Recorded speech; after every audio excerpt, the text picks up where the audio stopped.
everybody, and welcome back to week 2 of Supergirl Gamer Pro. My name is Nekra, joined again by Dragon Rider, and today we're covering Hearthstone. We've got a lot ahead for today's broadcast, don't we? We do. I am so excited. I feel like a lot has happened in the last week, and more is just going to keep happening. So I'm really excited to see what it is that's going to happen tonight. Yeah, well, let's talk about Supergirl Gamer Pro a little bit first. We're in our 2020 season, and this season we're covering 3 different titles. We've got CSGO, League of Legends, and Hearthstone, which is what we're going to be broadcasting for today. We have 9 weeks of competition, and then it all comes down to the grand finals taking place October 3rd to 4th in California, where we're going to be able to crown the champions of the season. So a lot at stake when we go week to week because we're playing in a point system. Yeah, absolutely. And just to talk about that point system a little bit here for those who may be joining us for the first time, each week is a completely new tournament. So these women can sign up each and every week. And just a reminder, since it is a different week, they do have to sign up every single week for the new tournament. But it is a point system. Each week that they compete, they can build up points. And those points all accumulate over the 9 weeks total to add up to see who will be going to those finals that you mentioned. So we have first place gets 100 points, second place is 75, third and fourth each get 50, fifth through eighth each 25, and 9th through 16th each get 15. So just competing and signing up every week at least gets you some points, even if you end up getting knocked out. And do you just want to talk about what the overall format of the tournament is? Yeah, before we get into the format, I want to go ahead and mention, though, that if you're on the fence about competing, well, guess what? It's completely free. So head over to www.supergirlgamerpro.com to be able to sign up for each week's new adventure. And let's talk about that format, right? So the format has changed from week 1 to week 2. Last week when we played Hearthstone together, it was a best of 3 conquest with no ban. But this week, it is a best of 3 bring 3 decks with a ban. So talk us through what that change is significant, Dawn. So one of the biggest things is when building a lineup for a tournament, being able to build which decks you're going to bring together, in addition to which cards you're going to include in the deck lists. Having a ban really helps you make those decisions, and we're going to probably see a variety of decks and card choices based on the ability to ban a certain deck. So if players are choosing to ban out, let's say, Hunter, and I'm going to pick on Hunter a little bit because I think it is kind of the new bad guy in town right now, and I'm expecting to either see Hunter be banned, or people are going to bring card choices and deck choices that do well versus Hunter in order to kind of lock the opponent's Hunter out of getting that. So ban can actually make a huge difference in what decks and what card choices the players bring. So that's the new format that we've got going for us. But before we get into the action and talk about those bans and those interesting tech choices we might get a chance to see because of the balance changes that came through, want to thank our sponsors for even making this event possible. Thank you so much to Nissan, to the Air Force, to Zenny, to the U.S. Marine Corps, and to GameStop for even allowing us to have this tournament in the first place. And I want to get into these sponsors just a little bit more to tell you a little bit more about who they are and why it's so important that they are, here to even have us be able to put on the Supergirl Gamer Pro. So I want to talk a little bit about Zenny first. You want to make sure that you armor your eyes with the new Zenny blocks, virtually clear blue blockers. And I'm really excited about these glasses because, especially for someone that sits at the computer all day, that blue light can be really harmful on your eyes. And Dawn, as a glasses wearer as well, I'm sure you can feel that sometimes when you are sitting at the computer for a long period of time. Oh yeah, it can make a huge, huge difference. So yeah, those blue light lenses are amazing. Yeah, don't forget to go visit zenny.com/gaming to check out and virtually try on some of that eyewear on your face before you even buy them. So if you're worried about whether or not the frames are going to look good, well, first of all the frames look fantastic. So you should definitely go to the website and check them out. But you have this ability to even just virtually try them on to see what they're going to look like on your face. So I really love that feature. The next sponsor that we want to thank a little bit more is the U.S. Marines. The U.S. Marine Corps is dedicated to safeguarding our American way of life and fights against any opposing force that threatens our freedoms. So thank you so much for your service and for also sponsoring this event. We are so happy and so lucky to have you. Yeah, absolutely. And talking about those sponsors and what they allow us to do, they allow us to bring these events together and give an opportunity for all these players. So we actually will be having a match between Sanguine and Andifern, who we did see last week, coming right up in just a moment. But first, we are going to go take a quick sponsor break, and then we will get back to the action right after that. So I'm going to hold on promoting you this quarter. Cool? Drop the taco. Get in the car. Does this Sentra feel like a compromise to you? Wait, what? The handling, it's good, right? No compromise there. Nope. Watch this. Breathe. Rear automatic braking.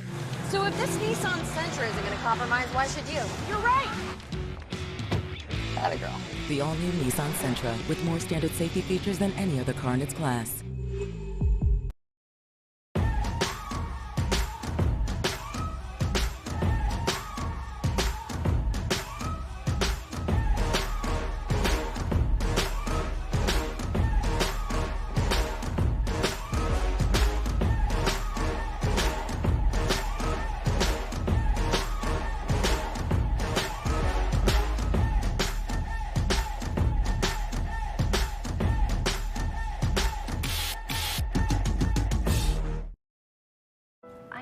Thought I'd feel this way. No, don't hold on to me. It's all worth it. Ladies, Chris, I hear that's really bad for you. What? No, this is about finding true love. No, I mean the screen. Oh, no, we're all good there. These Zenny lenses, they block the blue light. I mean, that's still really bad for you. This is amazing. Please go away. Chelsea. Oh, no, don't pick her. Love you. Oh.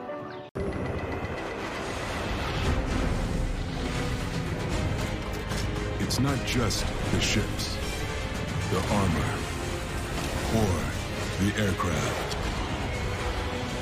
It's something more.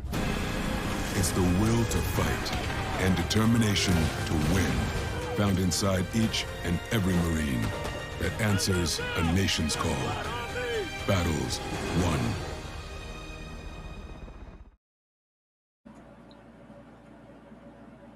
Hello, everybody, and welcome back to Supergirl Gamer Pro. Like we said, it was going to be a short break before we get into the action, and we're kicking things off with Sanguine versus Andifern. And we got a chance to see Andifern last week, but the deck lineups, they look a little bit different. Dawn, talk us through why we're seeing some different and unique deck lineups this week. So one thing I think is that ban, but also early this week we did have some nerfs that hit the servers. So various card changes, and a lot of those were kind of some of the aggro decks, in particular Demon Hunter. So the meta has slowed down a little bit, which has allowed for some mid-range decks to really come through. And we see here the deck list. We have Sanguine with what looks like to be a pretty typical Dragon Spell Druid list, a Priest and Hunter, and the Hunter was banned. And from Andifern, a Priest, Warrior, and Hunter, and the Hunter as well has been banned for Andifern. So not really surprised by any of that there. What do you think there, Nekra? I'm not surprised at all, especially given what we were watching, kind of like one of those big tournaments happening this weekend, which was the Hearthstone Esports Asia Pacific Online Tour. Well, there was a lot of Highlander Hunter, and it doesn't surprise me that taking a look at that Highlander Hunter, it's going to be banned away from the very beginning. And I'm actually really surprised about something else. But when we were talking before the show even started, Dawn, we were mentioning that Priest was kind of nowhere to be seen this past weekend for that online tour. But we're seeing a priest in both of these lineups today. Yeah, and there were players who brought Priest in that Masters Tour. It was just a very small percentage, and a lot of those didn't end up being casted on the live stream. But it looks like we are going to start with this first game here. And speaking of that Priest, we see it right here. And Andafern again with that Warrior, just like we saw last week. Yeah, so the warrior coming through, the same type of warrior that Andafern was running before, and this is the one where you see the risky skipper combos with the armor smith, and if you aren't familiar, that means that the warrior is trying to build up as much armor as possible. Even getting a chance to play the Sky Raider super early just really puts Andafern in a very advantageous position in terms of the board and the curve. Having coin in hand with 2-3 drops, that's not too bad, especially when you're looking at those quartermasters. Yeah, and one thing here, we do see this Corsair Cache come into hand. That was one of those nerfed cards that I mentioned. It only adds durability, 1 durability, instead of +1 attack and durability like it did when we were casting last week. And not only does that make a difference with how much damage the warrior can push with the weapon, but the big break point that I've really noticed with this is when trying to trade into minions. Now, this list here from Andafern is running these wrench calibers, which already starts with 3 attack, but it can really make a difference when the weapon starts with only 2 attack and doesn't go to that 3 attack breakpoint. Makes it a little bit harder to actually trade into minions with those weapons. And we could see an impact with that, not being able to clear out as many minions, but,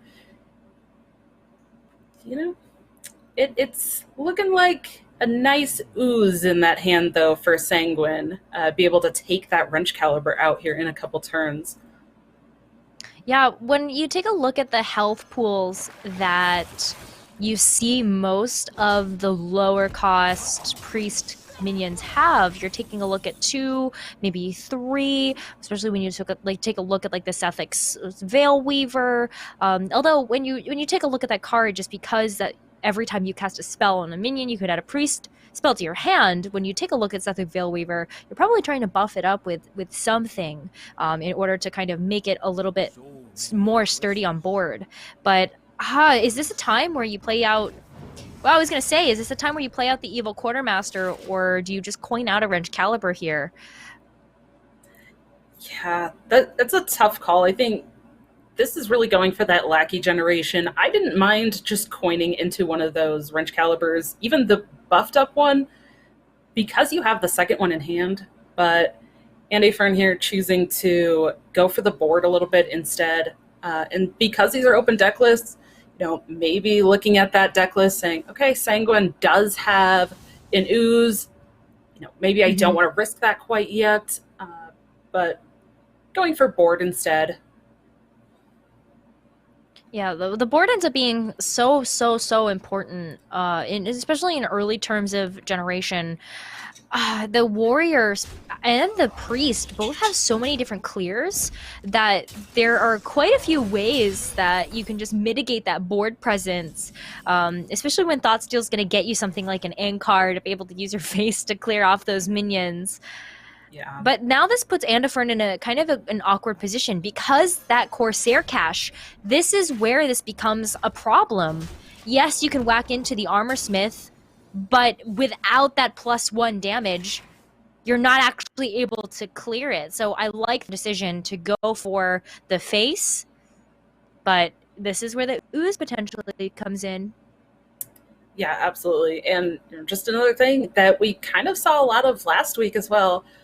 You know, this this armor smith was stolen basically from Andafern's deck. It wasn't a starting minion from Sanguine. So again, same thing with this risky skipper. These are just things that Andafern can't really plan on seeing from this deck. So that makes it a little bit tricky as well to kind of plan ahead.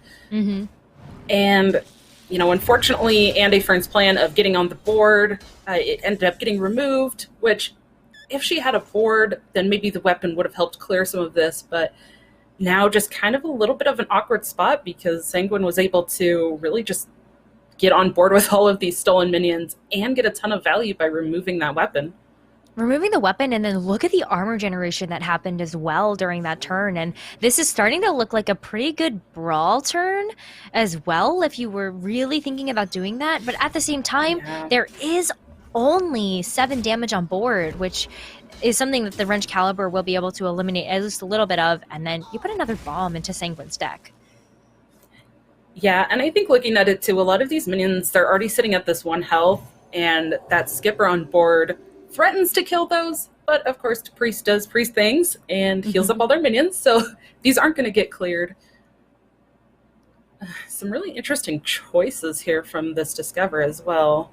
That Shadow of Madness doesn't look that bad. No, especially when a lot of the minions on the warrior side are going to be lower cost in that attack stat.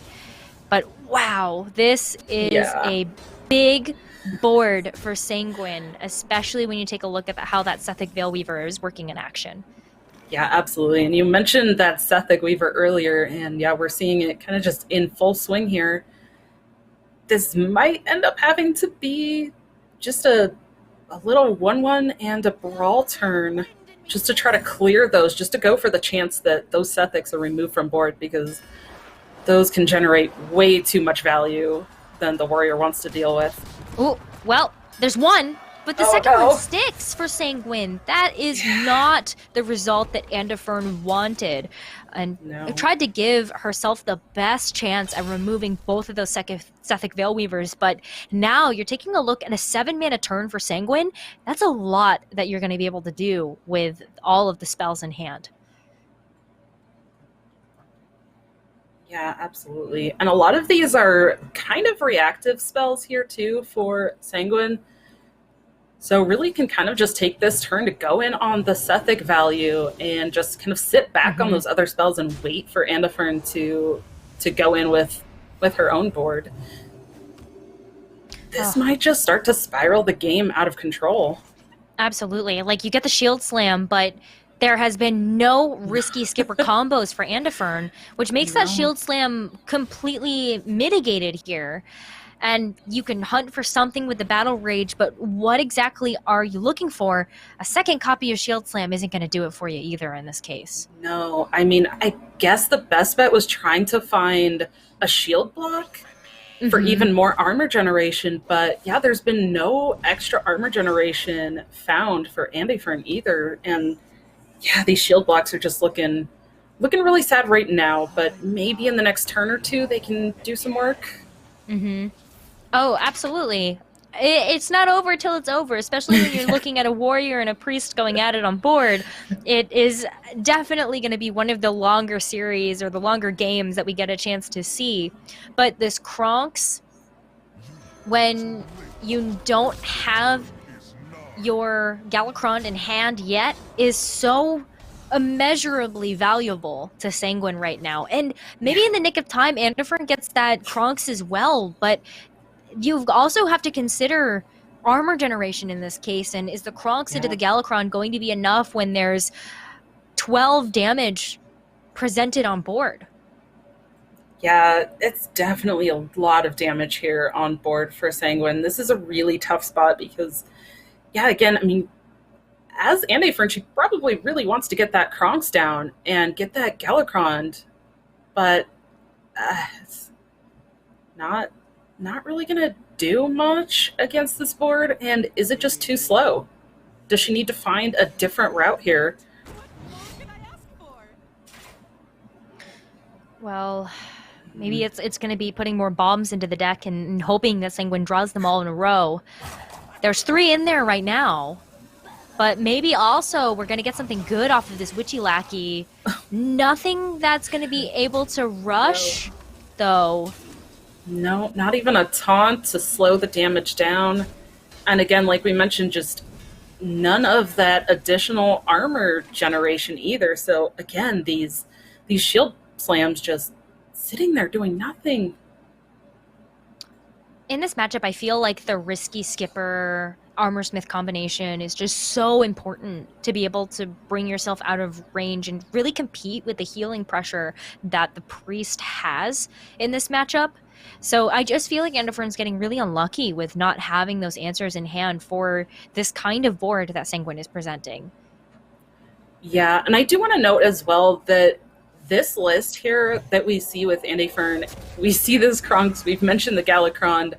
A lot of the bomb style decks are not including the Galakron, but we do see it in this list here. And Galakron giving your hero power that 3 attack to just be able to repeatedly hit the Priest or clear some important minions potentially, along with the bombs putting in the deck and the Blastmaster Boom with all of those bombs being able to hit for damage, can really swing the game for that warrior. But yeah, Endofern has just not found any of that here, and I feel like it's not very often that we see the Priest kind of being the beatdown deck like we do in this case. Yeah. Oh, it's 5 health for the warrior. That's just so dangerous of a life total to be at. But I feel like the Blade Storm ended up coming into hand super clutch. Yeah. And here's the Shield Slam finally getting value, clearing off the Sethic that got so much done in this game so far. But Sanguine is on a roll still, and the snowball is continuing to function as long as Sanguine gets some board presence. Yeah, absolutely. And I think really winning that brawl earlier in the game and keeping one of those buffed up Sethics on the board really contributed to that start of that snowball. But now it's going to be a matter of how does Sanguine keep that snowball going? How does she kind of keep control of the game? Well, you have the hero powers. That could definitely buy you or get you something nice from this Galakron on Sanguine's side, but I'm also looking at that Murazond in hand as just, a way to clear off the board, and then there's an 8/8 that you definitely need to consider here, but the Shield Slam, oh no! Yeah. One of the few times we actually see having armor work against you. Yeah. Oh no.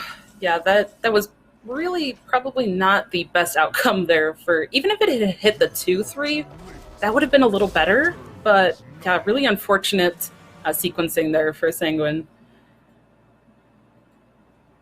But the Kronks works pretty well for Endofern. There's that Galakron that's a little bit unusual in the deck.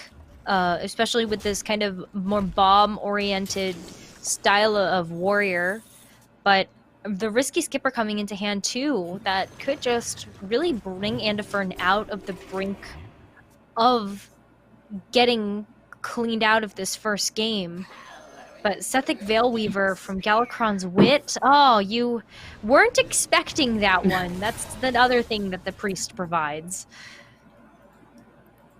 Yeah, absolutely. And, another thing that's been a little bit interesting in this game that I feel like we don't see very often is the ordering of these weapons coming from Endofern. Finding a skipper so late in the game feels very uncommon.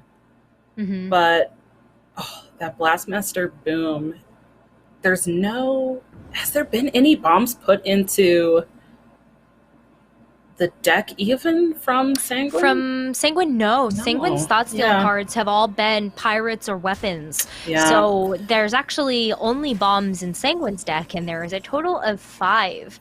But I know, yeah. you could see that from the minion that Sanguine just played, that there was a Shield Slam present, or at least we can see that from the observing slot here. Yeah. But you hope to kind of get that Blastmaster Boom, but it's still buried deep within Endofern's deck.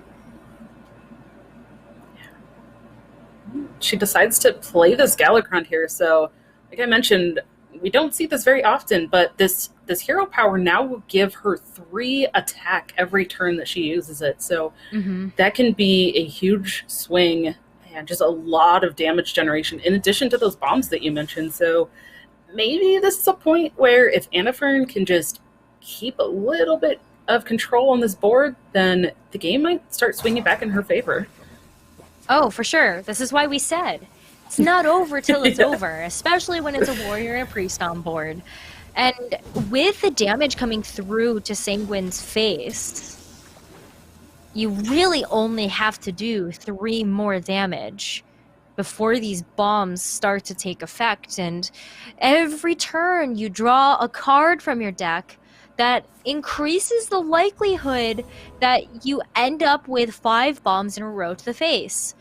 Yep. But with this Mass Absolutely. Resurrect coming through with the Murasol the Infinite, whoo, and a second Sethic's Veilweaver, that's a lot of pressure that Sanguine has just developed on board. Yeah, it really is. And I just want to mention here, looking at the deck list, Annafern is only running a single copy of Brawl, which we already saw used early. So only 1 copy of Brawl, which would be really helpful for her right now. This Blade Storm, unfortunately, with these 2 health minions on board, not really going to be very effective. And it looks like she's going to have to go in for some low minions and just try to mitigate as much of this damage on board as she can with these skippers. Mm-hmm. I mean, the Blood Boil Brute's looking pretty spicy right now. I mean, a 0 mana 5/8 rush seems pretty good. Pretty good for sure. A Battle Rage is going to be really good to generate card draw here, but you got to make sure that you're not over drawing since you've got so many resources in hand. So that was a really smart play of the coin on Annafern's part. The Armor Smith going to be able to eliminate the rest of the 1/1 minions, and then you can just use the Blood Boil Brute here if you really want to be able to clear off that Murazon, and you still have the ability to send 4 damage to face. 5 damage, excuse me, because I can't do simple math. But I know the math for the bombs that are in the deck, and 23 is definitely less than 25. Generally, I think that is the consensus. But, we see, again, this second Risky Skipper and the other Armor Smith in hand. So you kind of mentioned at the top of the game about that combo and generating all of this armor, which feels a little bit late. These shield slams could have used this combo much earlier this game, but finally finding it now. And looks like we do maybe have a slight disconnect issue here, but we'll jump back in as soon as we can. And also, this Deathwing Mad aspect is pretty interesting. That could be another clear here for Annafern as well, if Sanguine somehow gets back on board from these minions that have been being generated from the hero power. Yeah, absolutely. There's so much refresh in a priest deck, especially when you take a look at how they're being run right now, and just kind of looking at what's left in the deck for Sanguine. There's not too much more. I mean, the Mass Resurrect that came through, I believe that was off of the Galacrons, the Sethic Veilweaver that came through. Because I'm not seeing another copy in the I believe deck. so, yeah. There were some pretty high impact cards that were generated off of those Sethics early on. Speaking of the Sethics, it's just a game full of Sethic Veilweavers, just nonstop. But the Blastmaster Boom finally comes through, which would be so much value. With 5 bombs still in Sanguine's deck, that is a full board of boom bots. Does have this Blade Storm as well, so I wonder if she's going to want to use that. That can definitely be a combination to try to close out the game, playing that Blastmaster Boom and just playing the Blade Storm, setting all 6 of those bombs off. And especially with only 1 minion, and a low health minion at that for Sanguine. I'm wondering if that might just be an okay answer here. I don't mind the Deathwing Mad aspect play, though. Hey, that's Pushing a a few more 12-10 on board, so...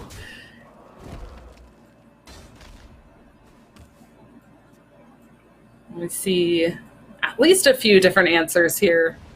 Ooh, gonna go for this mind control. Yeah. Wow, In true and priest fashion, just stealing it. yeah, I mean, you thought steal away the risky skipper combo, and you thought, you go ahead and mind control the Deathwing Mad aspect. Yeah, that's just priest doing priest things, if you've ever heard of them. Andifern's running out of resources, though. A little bit, but I think picking up another Wrench Caliber here is actually pretty good, because that just keeps adding even more bombs into that deck. And, on her side, though, she did just draw her last card here, so that fatigue is going to start to set in. But there's so many bombs in the deck, and now There are Sanguine 6. is at 15. But Oh my none of them have been gosh. drawn yet. Sanguine Not is a single getting one. the best luck right now. I have counting on my little fingers 6 bombs, and none of them have been drawn. This is amazing. And that first weapon was played on turn 4. Yeah. And there has basically been weapon swings for almost the entire game since then. Like, that is... The odds of that are just so incredible. Well, what are the odds of this happening right here? So much value coming through for the entirety of Sanguine's hand. There's 7 damage on board. Is this where you and what do you do with the shield block? Do you shield block? Is that just a dead card in the hand now, knowing that you're starting to take fatigue damage? Yeah, I think it is, because even though you get some armor, it does create another draw, which just draws you more fatigue damage. Mm-hmm. So it kind of offsets the armor that you get from playing it out anyways. I'm just looking at, with this hero power and the weapon swing, that's another 6 damage, which can put Sanguine to 9. Then you just need 2 bombs in a row. Yeah, and Zephyrus can find a little bit, just it's not quite enough to get a Zephyrus lethal. Oh, I love this play. You're giving up a boom bot, Right. but here comes the risky skipper. Absolutely. Candies just go face. This is going to be enough. Oh my gosh, not quite enough to find lethal here, but if one bomb can be drawn, 2 bombs. Let's find out. That's 7 bombs in the deck now. The chances are too good. There's 1. Okay, there's 1. Oh, and there's Oh the my second. gosh. That's it. Andifern takes the first game. Wow. What a game. That game just swung all over the place. That was crazy.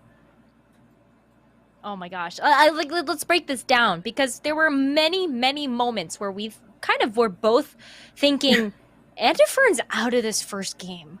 Like, there's no way that she's able to come back because of the sheer amount of Sethic Veilweaver pressure that came through from Sanguine's side of the field. Yeah, and I don't know if part of it, there was a little bit of really unfortunate sequencing and unfortunate turns also for Sanguine, like that shield slam taking out the 8/5 Murzon that could have lived and pushed that little bit last bit of damage, because again, we kind of saw early on in the game that Andifern was down to 5. So being able to hit even once with that 8/5 Murzon could have really changed the game, and so that could have been a big twist. And I think that was just insane from both sides. But now we're going to get into another priest mirror here. Match point for Andifern. It is match point for Andifern. And just to let people know, there's a reason why Andifern was in the grand finals of last week and earned herself a cheeky 75 points for that second place finish. Really loving the start that we're seeing here from Andifern, but the Sethic Veilweaver early might spell disaster. We've seen how well that has been able to do work here, but I like this Mind Flayer as a tempo play from Andifern too. Lots of good things happening in these early rounds. Yeah, absolutely. I'm just kind of looking at this turn 3 Apotheosis from Sanguine, and is that what we're going to see here? There's another Sethic as well. I'm just not sure what route she wants to take here. Does she want to buff that and trade? She doesn't really want to give Andy Fern her own Sethic to start generating things, but maybe it's just a Apotheosis and smack face. I like the Apotheosis, but I also like just clearing out the Mind Flayer and not letting it get more value, because if you have Apotheosis, what are the odds that your opponent might have that? With the open deck list, you can see that there are a lot of abilities and ways to buff up these Sethic Veil Weavers for both of these players. Yeah, and I do like the play from Sanguine there too, basically saying, I'm going to pop that, and it's going to give her her own Sethic, but if Andy Fern doesn't have a way to buff that up, it's only going to be 3 attack and can't take out my Sethic, so I get to keep it. So I really like that play last turn, and yeah, Andy Fern just trying to take the little bit of value that she ended up drawing. Oh, this time rip looks really nice. Yes, it does. Whoo! Generates with a 6/7 on board. That's definitely something you want to get rid of. And look at that. That is a Plague of Death that just walked into hand. That is one way to deal with a Priest Mirror. Yes, and potentially some random generated death rattles and extra primes that we may or may not have seen a ton of last weekend. We'll see if it repeats itself this week. You know what we should have done, Don? We should have had a tally for every time we said prime in the last week of Supergirl Gamer Pro, because we said I don't think I can count that high. I don't know if I'm able to count that high either, so... We'll see, though. This hand from Andy Fern, slightly clunky, though. A lot of kind of later game stuff, but again, these games do go very long, so there's going to be plenty of chances for her to play those. But now looking from Sanguine's side, this board has gotten a little bit tricky to deal with. It's kind of a little bit wide, and some stealth in there makes it a little awkward. Yeah, we all know how this goes with the priest. Not usually capable of dealing with such a wide board, and even using the Shadow Word Pain here on the Sethic Veil Weaver, that's giving Andifern 2 more and kind of still leaves the Sethic Veil Weaver active on board. It does. And I find this draw from Andy Fern kind of funny as well, because we could potentially just see that Grave Runes go right back onto that Sethic and just never-ending Sethics. Maybe that's our new keyword this week. That's correct. Is Sethic Veil Weaver. But these are interesting choices for the Renew option, but Shadow Madness is definitely a card that I look at as just a really nice late game option. Well, and as well, it can really get, again, with the Sethics, it can get value because it's targeting a minion. So there could be a lot of different combinations and ways to remove your opponent's board, generate more value, all sorts of combinations with taking that Shadow Madness.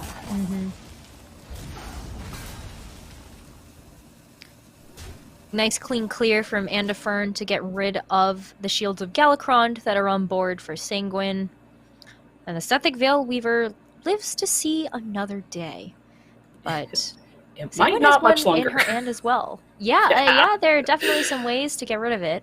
But it's kind of about how you want to use your mana. There's so many different ways that Sanguine can be mana efficient in this turn. So I'm really excited to see how Sanguine decides to play this next turn out. Yeah.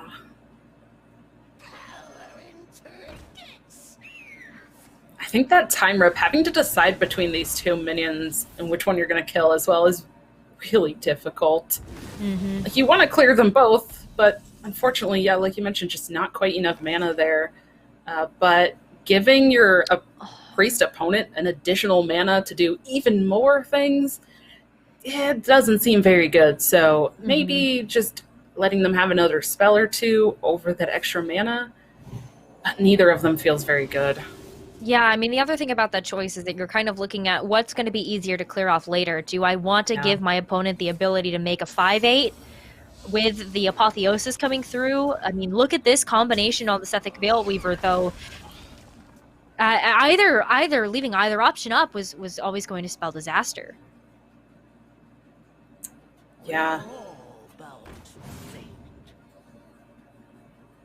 Alright, just gonna go for those discounted cards to start the turn here and then kind of figure out what she wants to do with these now discounted cards with the remainder of the mana. Mm-hmm. Go for a Grave Rune of her own. Maybe? I don't mind this. I'm just giving that Death Rattle, you know, making a 2/2 copy of this. Mm-hmm. Just to try to stick some stuff on board. Doesn't seem bad. Yeah, that's not something that you can necessarily just whisk away. And it makes this next turn a little bit awkward, but here's where that Shadow Madness gets a chance to come into play from that Renew option. Not only do you get another spell off of the Sethic Veil Weaver, but you also stole the Death Rattle. Yeah. Oh.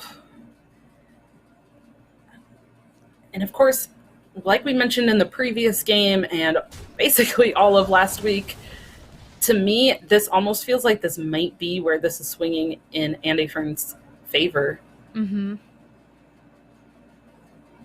Yeah, just being able to develop such a wide board. Like we've mentioned before, priests struggle to kind of deal with that style of play because not many priests run the option of having the Plague of Death. Like that was a card that we saw come off of the Sethic Veil Weaver. So, you know, what is the option here? Soul Mirror, when you're looking at 2/3/6s on board, that's also not going to be a clean clear either for these higher health minions. No, and I think even from Andy Fern's perspective, I do wonder if a Soul Mirror would have come out last turn if Sanguine had it. Mm-hmm. Just to try to kill off the 4/4 and generate her own Sethics, but that didn't come out last turn. There was no Galakron to remove. You know, it felt like a somewhat passive turn from Sanguine last turn, so yeah, Andy Fern, I think, just kind of took advantage of that and used it to her advantage. Ooh, Inner Fire. That's an interesting choice when you know that you have the 3/6s on board. I don't mind picking that as an option, and I think while it looked like Andy Fern was in a position to kind of run away with the board, it's not really looking like that anymore. Even though Andy Fern does have that escape button with the Plague of Death, 2 Fate Weavers on board for Sanguine is still a pretty tough wall to get through before you can start chunking away at that hero pool. Yeah, definitely. This feels a little awkward because, I mean, does she really want to go for that Plague here? Like you mentioned before, the Soul Mirror kind of not doing a whole lot just because of the way the attack and health works out on these minions. Mm-hmm. Galakron, I don't think is really buffed up enough to clear everything either. Yeah, No, I can only just remove one. Yeah.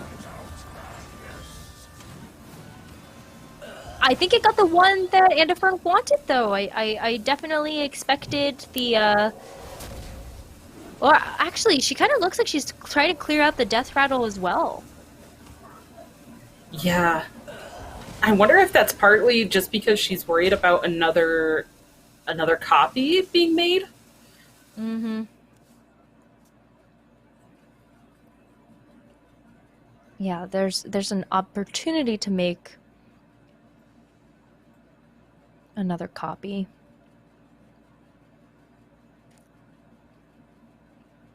Yeah, I would be pretty scared of that too, if I'm being honest. Yeah. Especially because you don't know what's going to come out of the Invokes or the Galakron's Wit.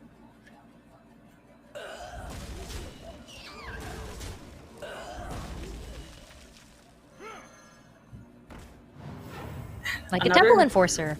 Yeah. Ooh, time rip being burned. Ooh. Yeah, That's that doesn't actually- feel good. No, because not only do you get to clear something from your opponent's board, but it also would generate another minion for you to be able to use. Mm-hmm. Not really what you're looking for to be burned there. Oh, but these are good choices. I Yeah. kind of like the evasive Draconid, but also the Worm's not terrible. Ooh, Mass Resurrection coming through as well. Those were pretty good cards to draw. Yeah, that Mind Flayer card, unfortunately, not gonna do anything when it dies. So just having that 3/3 body is kind of a little bit of a low roll, but not bad. They still contest the board and at least force Sanguine to answer. Mm-hmm.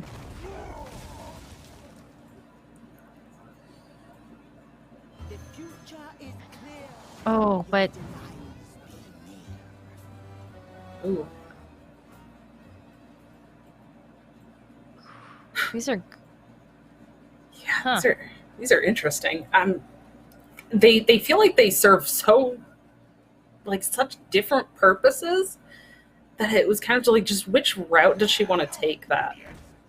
Yeah, there was kind of the option that she ended up going with, which was just card generation and Yeah. playing for the long game, which I really respect, knowing that this game, the last time we saw a priest mirror, ended up going to an hour long. Yeah. So just like preparing, but honestly, preparing for that, I think is incredibly important, because this is a single elimination bracket. And even though you do get a chance to play every single week, the more points that you garner during the weeks that you are active and capable of playing, that ends up being, very, very important, just to kind of set yourself up on the right foot. Absolutely. And I do want to mention as well, because we kind of went over the deck list really quickly, but the priest deck list for Sanguine here is actually more of the typical kind of Galakron style version, with that Shadow Menace, the Fate Weavers, just a lot of removal, running an Ooze, 2 Breath of the Infinites. But for Andefern, it's actually kind of that cube or split priest that's running the Imprisoned Vile Fiends and the Apotheosis and Grave Runes and Psyche Splits.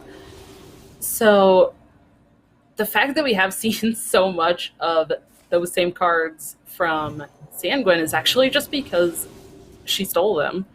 Right? So those things did not start in her deck. No, they didn't. And there's a lot of things that have come through as well from Galakron's Wit and just the Sethic Veil Weavers as well that, have come through, that it makes it look a lot more like a mirror than what it truly, truly is. But Speaking of mirror. Speaking of mirror, There is. speaking of the big mirror, this is a great time to use Soul Mirror here, Yeah, because absolutely. all of the damage that came through now gets completely mitigated by the Soul Mirror effect. Yeah, and Andefern basically got free healing off of it as well. Exactly. So heads up reactive play by Andefern there, just to make sure she survives to see another day.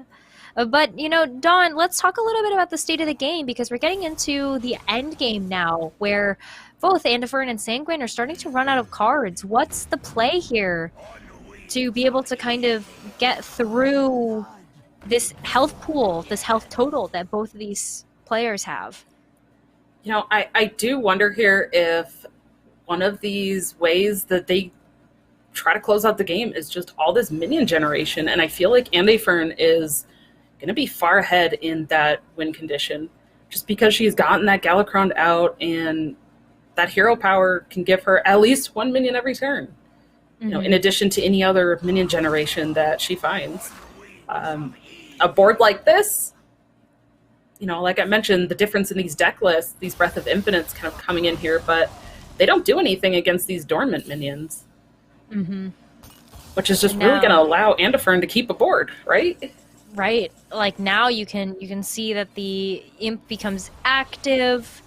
Yeah. Galakrond's Wick gets a chance to go off again. You got a High Priestess. High Priest on that Ahmet, here. yeah. Not too bad. Not too shabby. Yeah, not bad at all. That is definitely the kind of board that Priest is looking for to start generating some value and being able to hit the opponent in the face. Mm-hmm. And I do want to point out too, this High Priestess Ahmet being at that 4 attack is just absolutely insane, and kind of really forces Sanguine to use that Psyche split in order to clear it with a Shadow Word Death. So having to put 2 removals into it. Yeah, but you get rewarded with a High Priest Ahmet of your own, able to give each minion that you put on board 11 health. And now, Holy Nova, not going to save you here. I feel like this might be a decent turn to, use the Septic Veil Weaver and use the Shadow Word Death. Yeah, sure, you got to get through 111, but that's not really going to be threatening too much damage. You've seen most of the big buff spells come through from Sanguine's side. Yeah, absolutely. And this Mass Resurrection pickup from Andy Fern 2 feels huge. We did see Sanguine clear with the Breath of Infinite and did clear some small things, so there is a chance that the Mass Res can kind of whiff a little bit and bring back some small things, but that Mass Resurrection feels huge to me. Yeah, that definitely looks and feels super good. But there's a Galakron that is fully invoked on the side of Sanguine, and it's been a while since I've gotten to see that coming out from a priest. But here it is, and what a perfect time to use it. Not only do you get 5 armor, but you're also able to clear off the entirety of Andifern's board. And Andifern goes back to square one in terms of redeveloping that board where you're starting to run out of cards. Yeah, absolutely. And now, like I mentioned, with those generating minions, Sanguine is now kind of caught up with that hero power and is able to start generating a minion every turn on her side now too. Yeah, it kind of feels like it's coming at just the right moment. Remember, like we saw those choices come through in terms of the route that Sanguine wanted to take, and the long game is definitely the route that we seem to be going for here, which is such an impressive level of play from Sanguine. Just kind of recognizing the state of the game and going, okay, this one's gonna take a while, right? And this is what I need to prepare myself for the end game. So I really like that play coming through. Yeah, absolutely. I think Andy Fern here just kind of trying to get on board, just playing some stats and hoping that it sticks. Yeah, and it's not just that. You're also kind of like, you can't play everything that you want to at the same time. You have the Mass Resurrect in hand, you have got the Psychopomp as well now, and then you also have the Skeletal Drake, which is definitely something that can help you to start generating more minions for yourself. So it's definitely not over yet, but another High Priest Ahmet here. Murasant. Yeah. This is one of those times you really wish that played those battle cries, because that ooze coming down the previous turn would actually just take out the weapon, but now it doesn't. Oh, that's so sad. So, yeah, I was going to say, I don't think this ends up being a Murazan turn then. I think she just goes with something else. Oh, there's one of those small minions that I mentioned could be coming out earlier. Not really the best there, but just getting on board with something. Well, but here's an interesting interaction. Because Sanguine drew the Galakron naturally, the Kronks is still in hand. And it is now active to do something fun and interesting.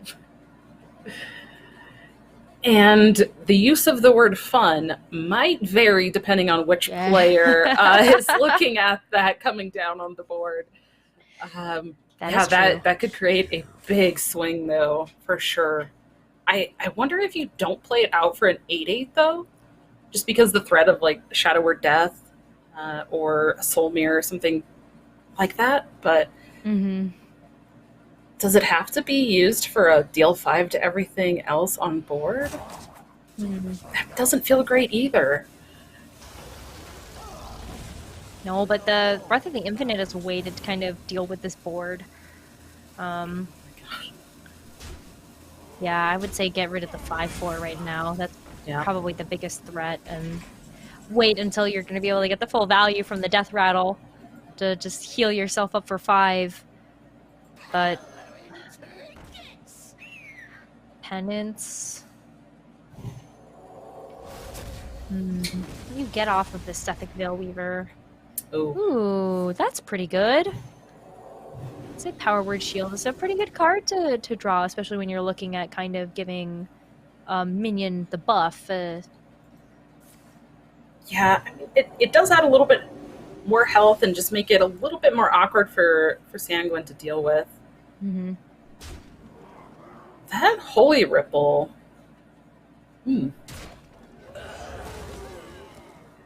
Yeah, just really cleans up the board. Mm-hmm. Yeah, that was kind of the perfect thing to draw in order to get the clean clear. And as the tides change, so does the state of the game. Sanguine looked like they were in the driver's seat for the last maybe 5 to 6 turns, but Andifern kind of feels like they've wrestled that back.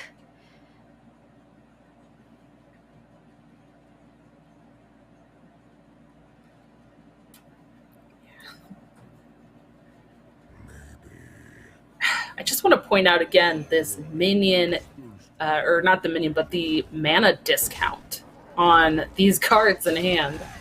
Like they're at the point where each player has 10 mana, so that might not be as much of a concern necessarily. But if you take a look at Andifern's hand, you see 7 mana, 8 mana, 9 mana, but the hand for Sanguine is just so cheap. Even that Kronk is only costing 5.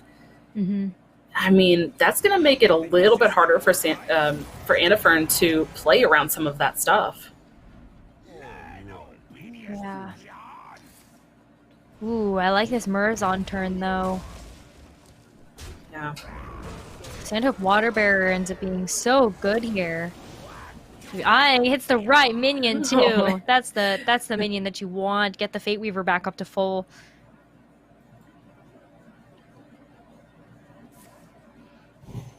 I feel like Sanguine has to go for Soul Mirror. Master Spell. Soul Mirror would clear a lot as well off this board, but... Yeah, I guess the Murzon still stays in 8/8, so...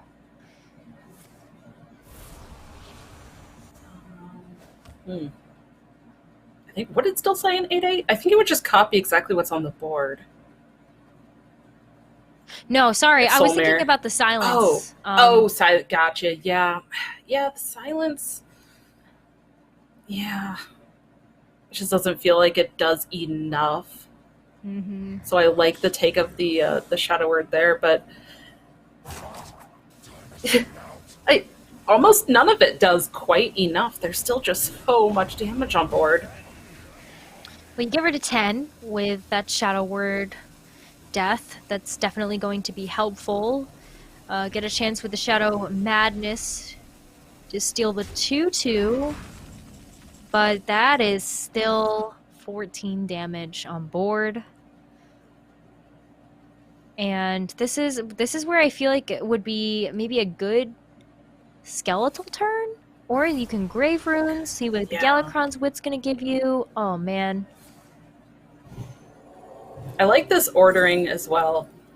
Seeing what minion you find and then seeing what spell, because either way you can still play that Skeletal Dragon, you can still play the Grave Runes, but just doing those couple of random generated effects first and seeing what you get in case it changes the game plan.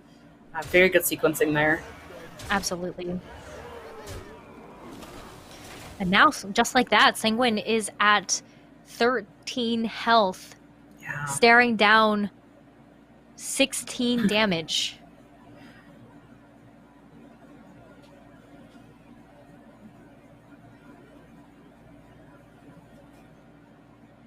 I'm just trying to look for answers, and I really don't see any. much. Really just kind of have to, again, use some random effects here. That hero power. I don't even know what she could find, though, with the hero power. Gonna have to go for the Kronks to try to clear some of these minions, but it still leaves so much damage on the board. Mm-hmm.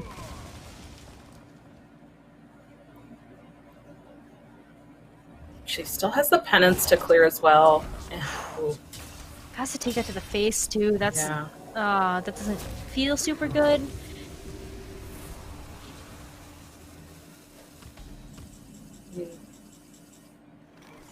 That did not turn out too badly, though. You really cleared almost the entire board, got a 6/6 of her own, and basically healed for 2 from where she started.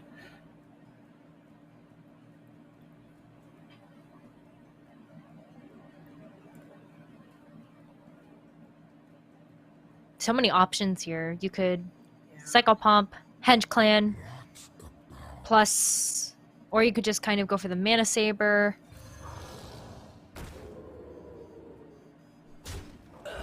I don't mind this.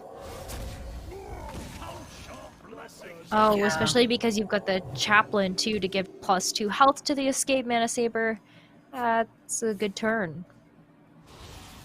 It's Thought Steal. Oh, that's a Soul Mirror. Yeah, Soul Mirror and a Psyche Split, which also tells Sanguine that there's still a Soul Mirror and Psyche Split to come from Andy Fern as well. So, kind of scary.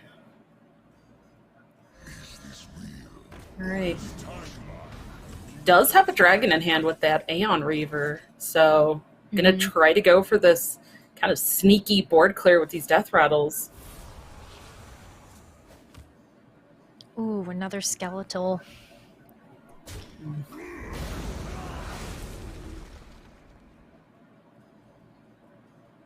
So Andy Fern just got the news from that death rattle going off that there is a dragon in hand. Now a matter of how she wants to take the rest of this turn.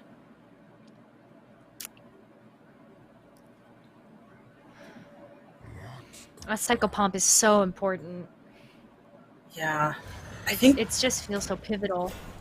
Yeah, and I think that the reason why she held back with playing it there is, like I mentioned, that she just saw that death rattle go off. So that second death rattle on board just clears the Psycho Pump and potentially the other minion that comes from the Psycho Pump as well. So I do kind of like this instead. Just put something big out and, again, generate more stuff and see what you get, and hope that it's enough. But looking at their deck size, they are both just so low. It's definitely going to go to fatigue, and Andy Fern just holding on to that health total there right at 30. Yeah. Andy Fern in that case definitely has a leg up over Sanguine, especially because we've seen so many healing resources already come through from Sanguine's side that this Apotheosis is kind of one of the last little bits there that can come through. But, oh man, that is quite a bit of damage, which is a lot of healing for Sanguine. And now it kind of becomes like, at the end of games like this, it heavily becomes, what are you drawing off of Galakron's wit? And is it going to be enough to push you over the finish line? Because that ends up being the game plan now. Yeah, absolutely. And one thing that I really find interesting with that last turn too is playing and using that Aeon Reaver, remove the dragon from hand as well for Sanguine. So if this death rattle goes off, there won't be damage going out on the board. But I really like this. And the sequencing as well. Again, start with that hero power, see what she finds, attacking for that extra mana, and then basically got an 11 mana turn there.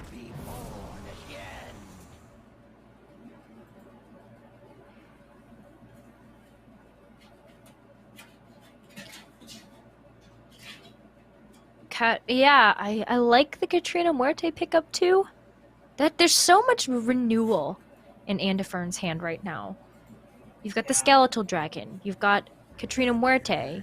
You have the Psychopomp.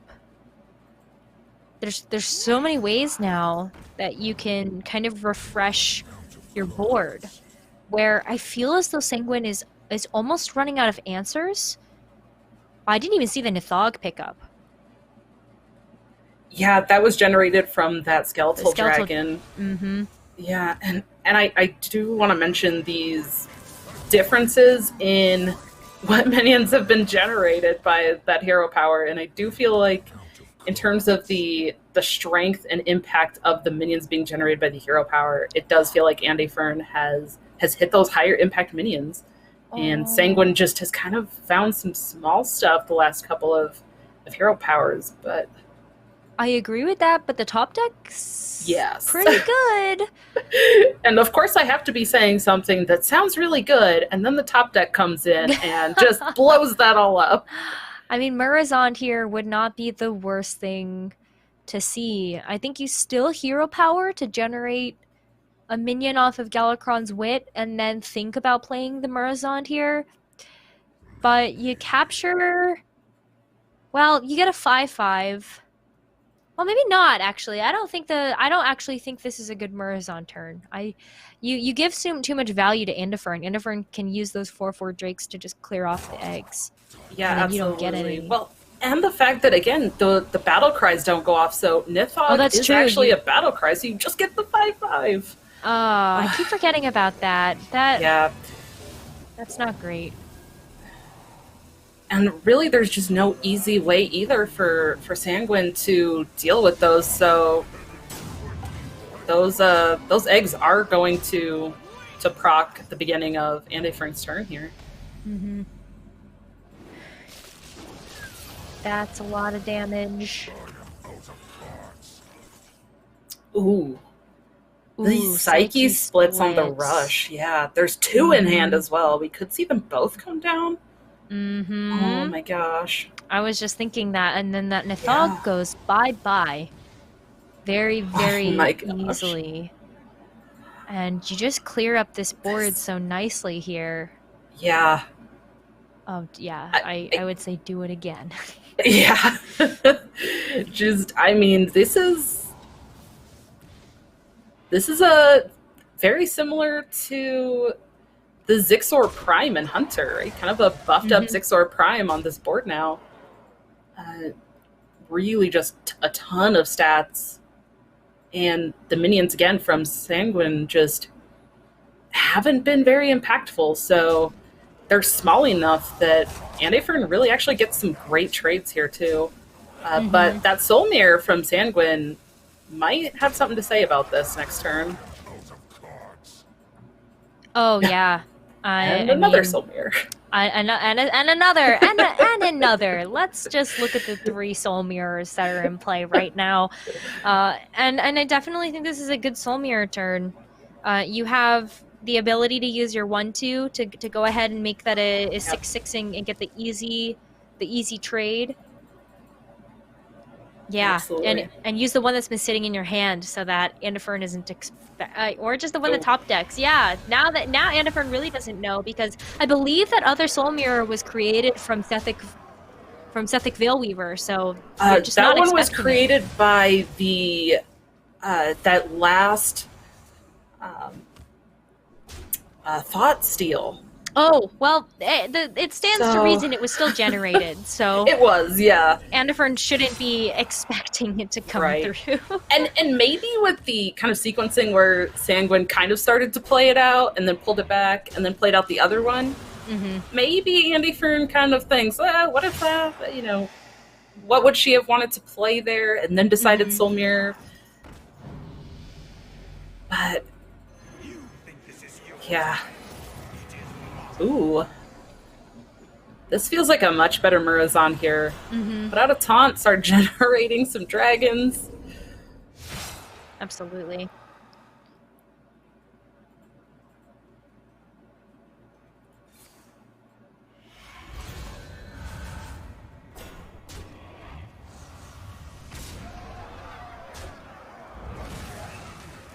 Yeah, but this ends up being a pretty good Soul Mirror turn for Andifern, too. I don't really see, like, where you use it otherwise, knowing that, like, Sanguine is kind of at last resources. Oh, man. Onyxia here could be huge. Even the Oh, Nozdormu, like, either one I think are pretty good, but maybe with that Katarina, that Katarina in hand, maybe the Nozdormu just not putting more, taking that instead, and good. not putting more small things. Good call. Mm-hmm. Yeah, because you get a lot of 1/1 tokens from the Onyxia, so that would be Yeah, and I mean, maybe that's not even going to like come into play here, but something to consider. Oof, these soul mirrors just back and forth every turn. Mm-hmm. Oh, but look at how clean of a Holy Nova turn this is. Yeah, this is, but 2 more dragons. Yeah. But Holy Nova. Oh yeah, the Holy Nova is looking really spicy here. Oh, and you get one of the 4/4 rush. With Reborn, it just... Oh my gosh, that's amazing. That is definitely not a bad minion to generate from that Psycho Pump. Much better than the Lackey that came out earlier from one of those mass resurrections. Well, what about the Dragon Queen Alexstrasza that just came through? Yeah. I'd say that's a pretty high value right now, at this point in the game. Yeah, agreed.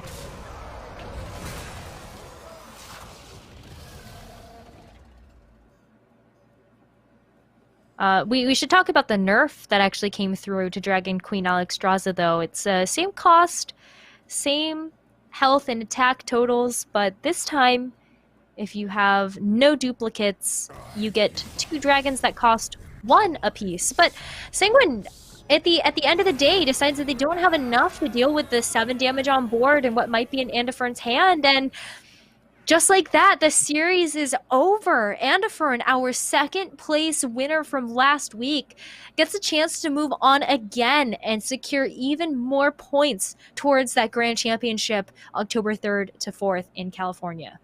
Yeah, absolutely. And I think that the series was well played by both of these. And even though Sanguine is out, still earning herself 15 points, and hopefully we'll get to see her come back in the next weeks. There's still 7 more weeks after tonight, so plenty of opportunity for her to get more points over the next several weeks.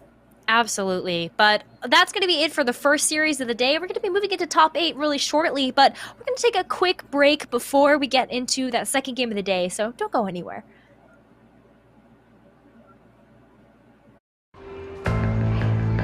No one knows where it comes from. Why some have it and some don't. It's the fighting spirit. It consumes fear and weakness. It stands ready to fight whatever shape the battle takes. Because as long as there are battles, there will always be Marines. I never thought I'd feel this way. No, don't hold on to me. It's all worth it. Ladies, Chris. I hear that's really bad for you. What? No, this is about finding true love. No, I mean the screen. Oh, no, we're all good there. These Zenny lenses, they block the blue light. I mean, that's still really bad for you. This is amazing. Please go away. Chelsea. Oh, no, don't pick her. Oh. So I'm gonna hold on promoting you this quarter. Cool? Drop the taco. Get in the car. Does this Sentra feel like a compromise to you? Wait, what? The handling, it's good, right? No compromise there. Nope. Watch this. Rear automatic braking. So if this Nissan Sentra isn't going to compromise, why should you? You're right. Atta girl. The all-new Nissan Sentra with more standard safety features than any other car in its class. For a long time, we had to prove ourselves. But we always knew what we were capable of. We knew when the time came we would be ready for anything. Our numbers keep rising. And so do we.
We got started off on the right foot of the Supergirl Gamer Pro for the second week of Hearthstone by watching an incredible matchup between Sanguine and Andifern. Now we're going to be going over to the other side of the bracket where top 8 awaits us. Let's take a quick look at the bracket to show you what's on tap for the rest of the day. Dawn, where are we going next? All right, so we do see a couple of names here that if you were with us last week, you should recognize, but looks like this week, for our top 8, we are going to be watching a game between Edelweiss and Trojanator, both of which we saw last week, and Edelweiss actually taking that basically first place championship spot last week to earn herself 100 points. And I think you mentioned Trojanator here has a past with the Supergirl tournament. You want to talk about that? Oh, yeah, I do, because Trojanator not only has participated in 3 years of competition, but is our 2019 winner. So Trojanator and Edelweiss, this is a great series coming up next. You don't want to miss it. So that's why we're over here on this side of the bracket, because this is a championship match. Already in top 8, we are getting that as a treat. Absolutely. And just to go over some deck lists really quick. Trojanator bringing a Highlander Hunter, a Galakrond Rogue with that secret package, and Warrior, which it looks like this time the Warrior has actually gotten banned out. So we will get to probably see some Hunter get played. And Edelweiss, we saw take a lot of games last week with her innovation and kind of additions to Priest, but not bringing Priest this week, surprisingly. Actually has a Highlander Hunter, a Highlander Paladin, which I am thrilled to see this. Paladin is my favorite class, so I am super excited to see something going on here. And also bringing a Galakrond Mutate Evolve Shaman, which actually ended up pulling the ban from Trojanator. There are 2 deck lists that I think people would be pretty unfamiliar with, which would be the Paladin and the Shaman, classes that we've seen be pretty underrepresented in the last couple of metas, but that's not where we're starting. We're going to be starting this series off with a Highlander Hunter Mirror. But there's a couple of differences here in the deck lists. We've got Transfer Student for Trojanator. We have Toxic Reinforcements for Edelweiss. Yeah, you want to talk through some of these differences between these two deck lists, because there's quite a few. Yeah, absolutely. And I do want to mention both of these women. I am so excited about this, by the way. I have been playing a deck just like this. On ladder, I was able to hit legend, and I've climbed like 1,500 or 2,000 rank with it. This is a Highlander Hunter. Oh yeah, this is insane right now. And both of these women topping the deck list out at Dino Tamer Brand and Sayamat. There is no Dragon Queen Alexstrasza. There is no, nothing above this 7 mana. These are very aggressive lists, even though they are still Highlander.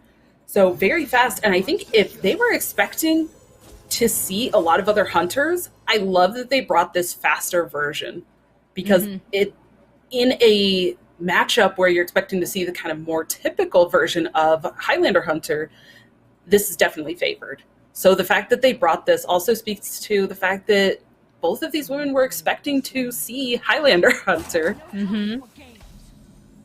Well, now there's an interesting choice. Usually when you see Zephyrs on turn 2, you tend to pick up the wild growth. But in this scenario, Edelweiss felt it was more advantageous to pick up the spell.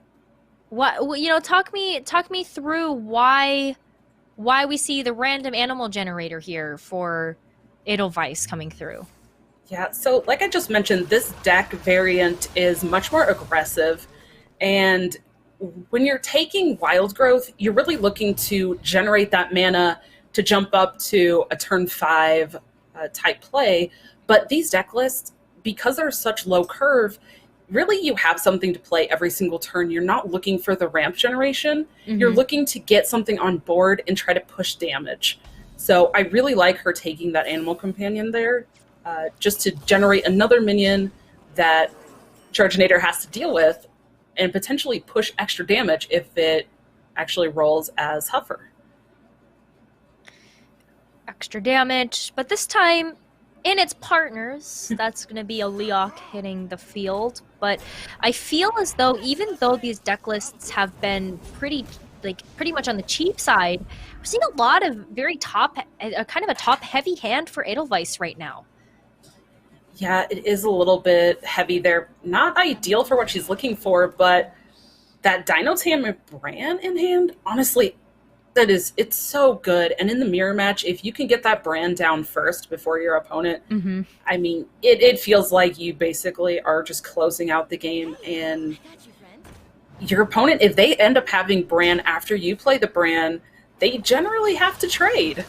And that's not where they want to be sending that King Crush when it comes down. So even though the hand is a little bit clunky here for Edelweiss, it doesn't seem like a bad hand at all. She has a lot of tools to be able to answer some stuff here. And speaking of being able to answer, this Rodness Drake from Trojanator doesn't feel that bad to me. I don't mind it. Like, making a trade with the 2/1 Og Merchant and then just clearing the board with the Rot Nest and putting a bunch of power on your side of the board is really nice. But maybe she's a little bit worried about Edelweiss having her own Rot Nest to come back. Yeah, that would be a concern. Absolutely.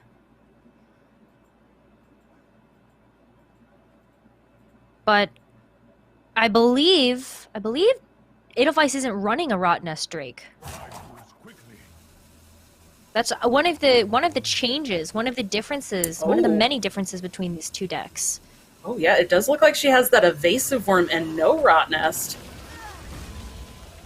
I do love the ordering here from Charginator as well. Playing that Rot Nest first, because if it clears that Leok, then actually it doesn't matter. The Og Merchant dies either way, so it doesn't make a difference there. But here's the power of that Evasive Worm coming through, guaranteeing which minion Edelweiss gets to clear. Yeah, and this is an awkward turn for Trojanator. you kind of only can really play one dragon because of all the dragon activators in hand. So I do like that you're not going to float any mana with this choice. And Edelweiss is already down to 10 health. Dragonbane can be pretty useful here, though. At least being able to clear out the board. Yeah. Yeah, I love that aggressive play from Trojanator. Here, being able to just play out the Saiyamat, clear the board, keep something, seems pretty solid. But, you know, again, I mentioned earlier Edelweiss having that Bran in hand. But even if that comes down, it's probably going to have to trade. So we might see Edelweiss reply with her own Saiyamat.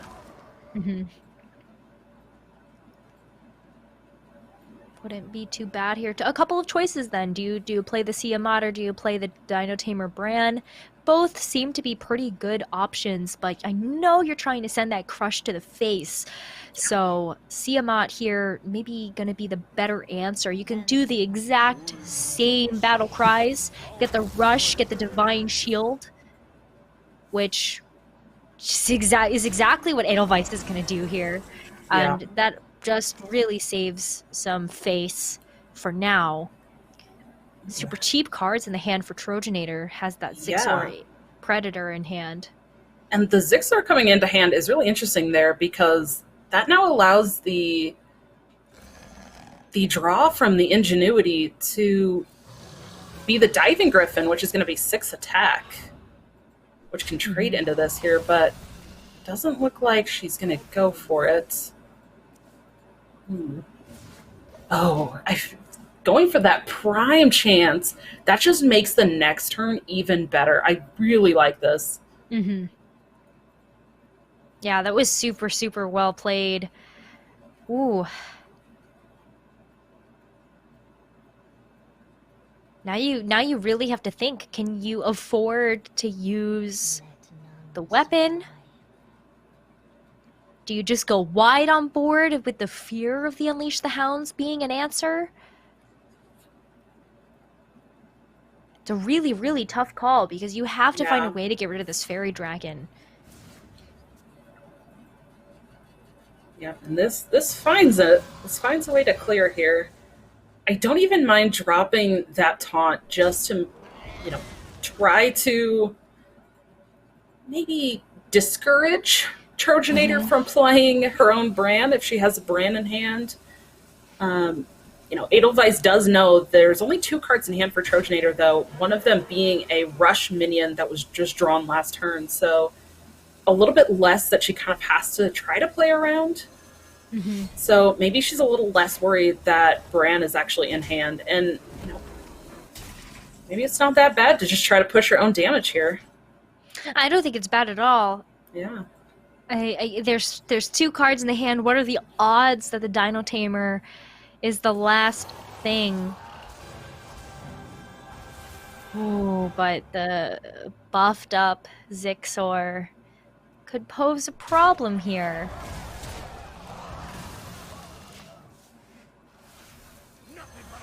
Counting how much damage is left. Yeah. 3, 8, 11... 13 damage? You're just so close to lethal. Yeah, I'm getting that same thing as well. Just not enough damage to be able to put out, or even drawing into that damage. Not enough mana to be able to play it all. Yeah, no ability to draw the Zixor Prime that got put into the deck either. And even then, that's not enough to stave off the amount of damage that's on board. No. Because, like, And this might have to be a case where Bran comes out, but the trade? Well... Blazing Battle Mage, Faceless Manipulator? Can you get rid of... You can get rid of one that saves you for a little bit here. You still hold on to your combo of Dino Tamer. Oof. This is just so close still as well from Trojanator having lethal. 1 damage off.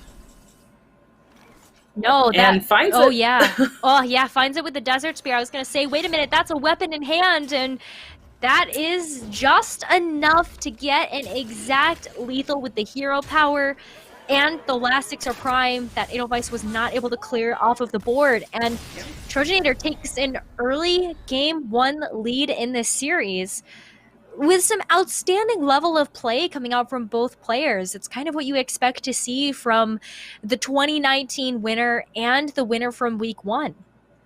Yeah, absolutely. And, you know, again, this very fast version of Highlander Hunter. I mean, Highlander Hunter already over the course of it being around can just put out so much damage so quickly, but this variant as well just eliminates that top end. And I think if we had seen either of the players bring that kind of more traditional with a Grand Slam or Dragon Queen Alexstrasza, if those had been in hand, they would have just been dead cards anyways, because we can see, I mean, Edelweiss was still a 9 mana, and on the turn 10, like, the game was closed out. So those cards could have potentially, maybe, I don't even think a Dragon Queen Alexstrasza could have done anything for Edelweiss there. You know, she would have had to play it out with that nerf, like you just mentioned, only not creating 0-cost cards anymore. So that deck is just so aggressive right now, but Trojanator taking that first game with it and now queuing up that secret Galakron rogue here. I think Edelweiss is going to have to do some mulliganing. Yeah. I was just looking at how expensive that hand was, and I was like, I don't think that's quite what you want for the Paladin. But I'm really excited about seeing the Highlander Paladin. I know it's one of your favorite classes. It's a class that I'm very interested in as well. And you're off to such a riveting start when you've got your choice of using the Imprisoned Sungil or that Mummy. Yeah, absolutely. This hand for Edelweiss looking very nice. Lots of things to play on curve here. And from Trojanator's side, though, also some pretty low-cost stuff. Not looking too bad from either side. Not too shabby from either side. Able to play on curve, which is kind of the most important thing. And if Edelweiss decides to play one of these smaller minions, then there's an activator in hand for the Evil Miscreant for Trojanator next turn 2 with the backstab. So this Zephyrus is going to be such a prime target for that backstab if that is what gets played. Yeah. Absolutely. Again, we see Edelweiss 2 games in a row playing out this early Zephyrus. Just getting on board early with it. And I don't mind it, especially with these kind of faster type decks that she's running. It seems to really just kind of fit the curve, fit that tempo, get on board game plan. Yeah, but there's the play I was talking about, the backstab plus the Evil Miscreant. You get the combo effect. But this is where it starts to get interesting. Yeah, let's see you coin out this Felfin Navigator, because boy, was that such a good choice for what's on board right now.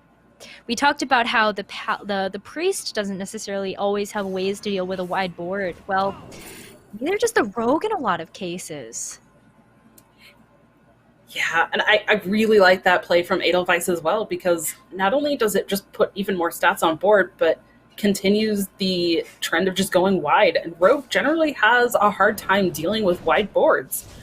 So Trojanator now has to decide how to kind of take these minions out one by one.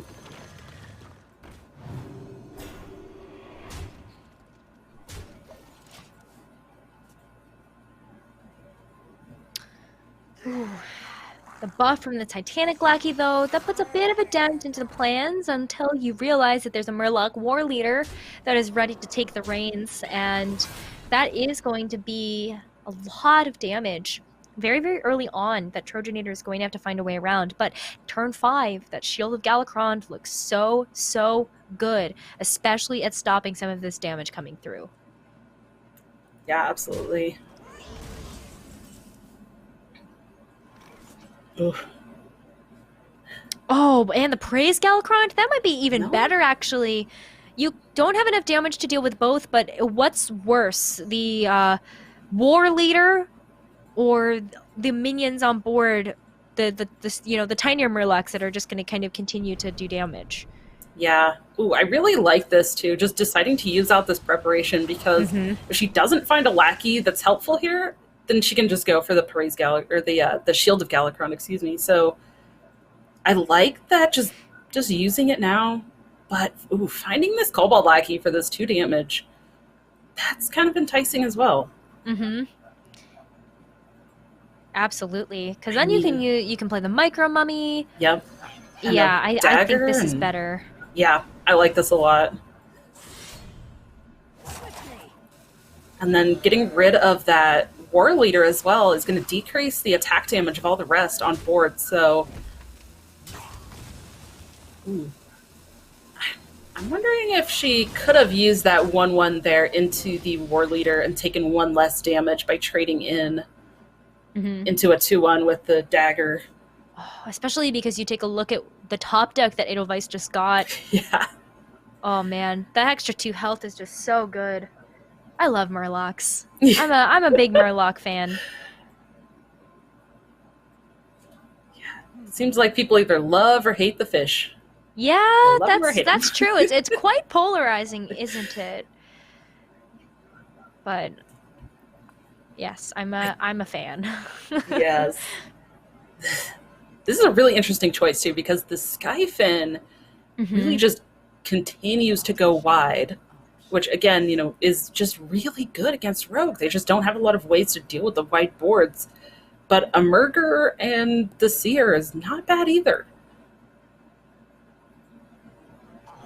I guess it depends on whether or not you think that there's a good answer in Trojanator's hand for this. another random War Leader. Yeah, it's like, well, you got rid of 1. Can you get rid of a second? That's a good question. I like the clear here. Yeah. Oh, but the backstab coming into hand right now is just so perfect. These draws from both. All right, discover a spell. Might have been hoping for another ping lackey there, another Kobold lackey. This is really interesting too. Trojanator is really kind of being very conscious about making these trades with her dagger and trying to just push a little bit of damage each and every turn. And I think I really like this because there's not really a lot of healing or taunts or anything like that for the Paladin, especially running all of these Murlocs. And we already saw Edelweiss play out that Zephyrus early on for the backstab tempo play, so not a lot of, healing potential from that either. That's gone. Yeah. But I feel like Trojanator is kind of running low on fuel. Yeah. Sure, you have the ways to kind of buff up the Galakron. You've got a lot of invokes coming through, so that Galakron's going to be mighty beefy by the time that you get to it. But these choices. That Grommash for next turn does not look bad, but also, oh my gosh, we see it. The Belrug. It's never played. That is spicy. Ooh, and this Alex Straza, dropping an 8 and 9 mana power plays does not seem bad. No, it doesn't. Oh my goodness. That Betrug. Oh my gosh. Yeah, dude. I was gonna say I'm a big fan of this. I kind of want to see it happen. But what I said about Trojanator kind of running low on resources is kind of the same for Edelweiss as well. Where if you get rid of this board, that's kind of it. But oh man, the extra 2 health for everything is going to be super, super sticky. Yeah, and I do think that this wide board is just going to make things really tricky for Trojanator, even with these really cool kind of turn 8 and 9 plays, Mm-hmm. it's just not going to be quite enough, I don't think, to keep up with this board.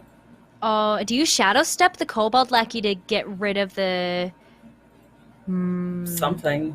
I think you have to. Yeah. There's just way too much damage on board. And doing it this way also makes it a little bit more awkward for Edelweiss to try to get through the taunt. Mm-hmm. Because that dragon was at that 5 attack point, it just made a very nice trade into the taunt. And now this is a little bit awkward, and Edelweiss is going to have to make multiple trades in, which just slows that damage down even further. But the ordering of that was really, really nice for the Divine Shields. Get rid of the Divine Shield that already exists, make sure you have another, and then how do you deal with this board again? Yeah. Good question that needs to be answered. And, well, Flick Skyshift might be a really flashy card that's probably not quite what you're looking for here.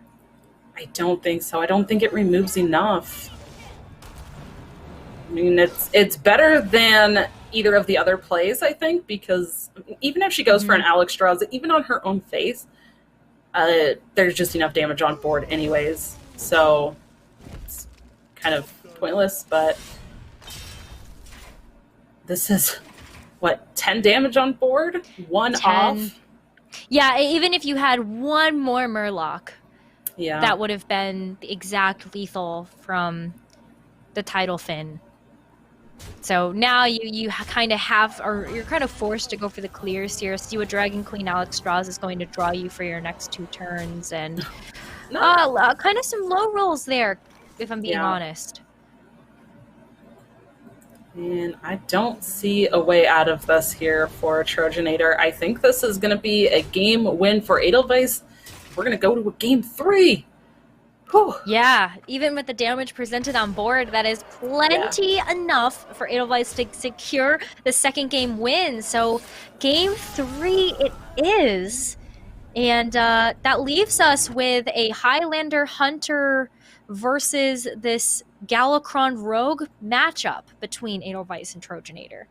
Yeah, absolutely. And again, because this format is a best of 3 conquest with a ban, they each brought 3 decks, banned 1 out, and have to get a win with each 2 of the decks that are remaining.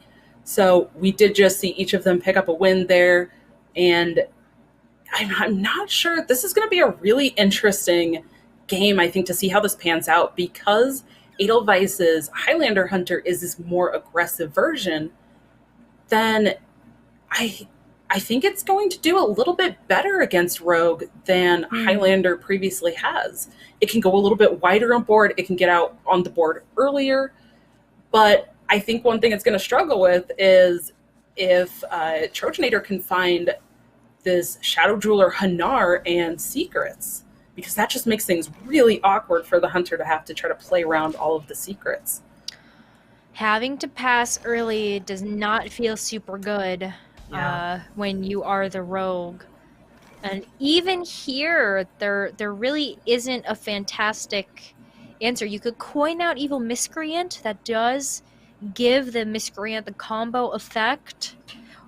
But with the Fairy Dragon coming out so early, you can't target that down with a spell. Yeah. Feels a little bit awkward. Double Ethereal Lackey here. Going to be generating some spells. Might not be exactly what Trojanator was looking for at this point, though. Could have really used a Kobold Lackey there.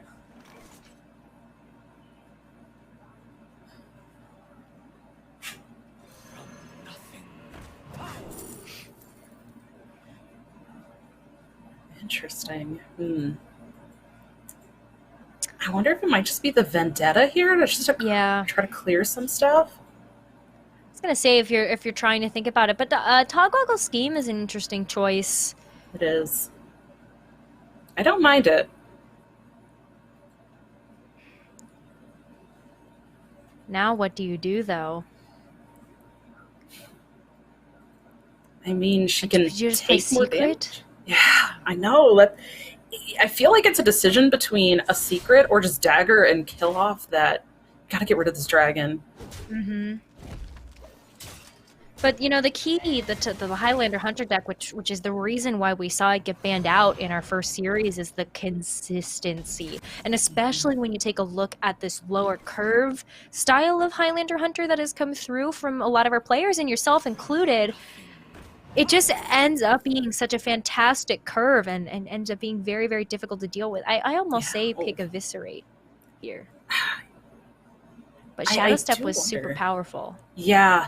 And the tricky thing is that Eviscerate, there's so many dragons especially that just have that can't be targeted effect, which makes Eviscerate a little bit more difficult to use. But also picking up the Shadow Step can make this Edwin this turn really amazing. And we talked about in that first game with the mirror match that Edelweiss is also not running a Rotnest Drake in her list, which also makes the Edwin even more appealing.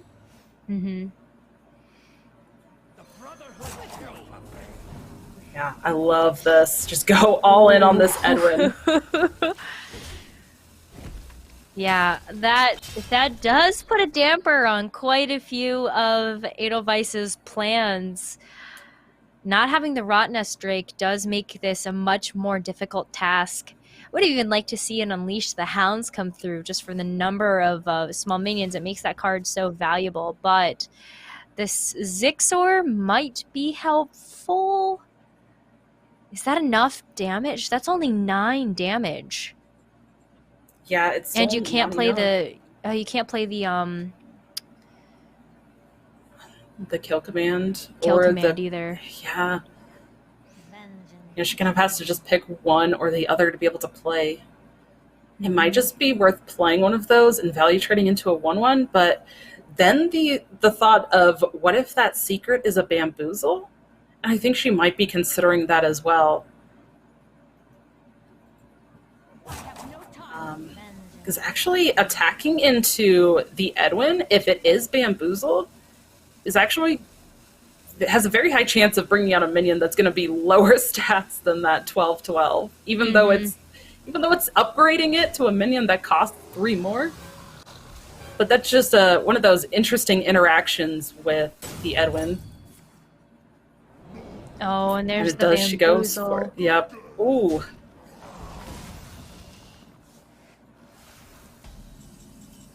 Well, that's better than a 12/12. It is, yes. It's much more manageable now. Much more, for sure. Now the kill command can be incredibly useful here to just go ahead and clear that off. Absolutely. We see the Seal Fate picked up, which, again, just can't be used unless Trojanator wants to use it on her own minions, which doesn't an incredibly feel like a good reactive hand. Yeah.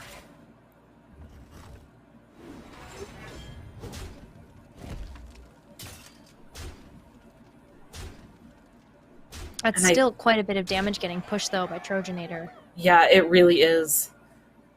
And I do wonder, if thinking about all of these can't be targeted minions also contributed to Trojanator wanting to take that Togwaggle scheme, and also having the Togwaggle and the Kronks in hand as well that can be paired with it. I think that was just a better pickup than taking that Vendetta that we mentioned earlier. Yeah, for sure. And I, you know what? I really like the Acidic Swamp Ooze here. Because it ends up really pressuring Trojanator for... Like, you would have liked to have that extra bit of damage, I think. So now what do you do? Oh, do you just Togwaggle here? I think you do. Yeah, I don't mind this at all. And I think, Trojanator can grab this wand if she wants. She can... honestly, maybe even take the crown and just go for board, but I like taking the wand, and then she's just going to clear the board.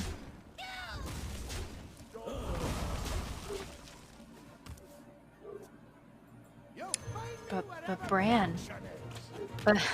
Yeah, the classic 7-mana 8/8 crush coming down, classic. Been around for forever, it feels like. All right. Oh, but the Shield of Galacrons? Ooh, that questing too. Mm-hmm. Yeah, this was not bad. I think Trojanator really would have also liked to actually pick up Galacron itself. Mm-hmm. But this is not a bad find either. She can really do a lot here. And just getting a taunt out on the board is something. You could even just get rid of Crush. Yep. Right now. Absolutely. And still play the Shield of Galacron too. That might have been an early push for damage by Edelweiss, and one that might get punished. It might, but looking at Edelweiss's hand, I just think she had to go for it. And that's the top end as well of the deck. So, I mean, she's going to draw something to play every turn now from the rest of the game going forward. So I don't mind her play at all. And setting this up, she has that kill command in hand. A kill command in hero power is already 5 unless she finds a beast, and then it's just lethal. So that's true. I do like her pushing that this turn, but Trojanator able to find some stuff here that gets her a little bit back on board and tries to prevent Edelweiss from winning. Yeah, that is 14 damage plus the hero power is 15, so you can't just let things live unless you have the lethal. And no beast. So now you have to think of a plan B. Yeah, yep, because without that beast, like I said, it's only 5 damage with that kill command hero power, so now she's got to figure out another plan. And I mean, playing out this evasive worm and trading does kill off the Shield of Galacron. Then there's 2 mana left over. What do you do? Just a hero power? Try to set up for the lethal next turn, but there's so many cards in hand from Trojanator that, I mean... yeah, that questing adventurer becomes real sticky real fast. Yeah, exactly. And it might just not be enough here.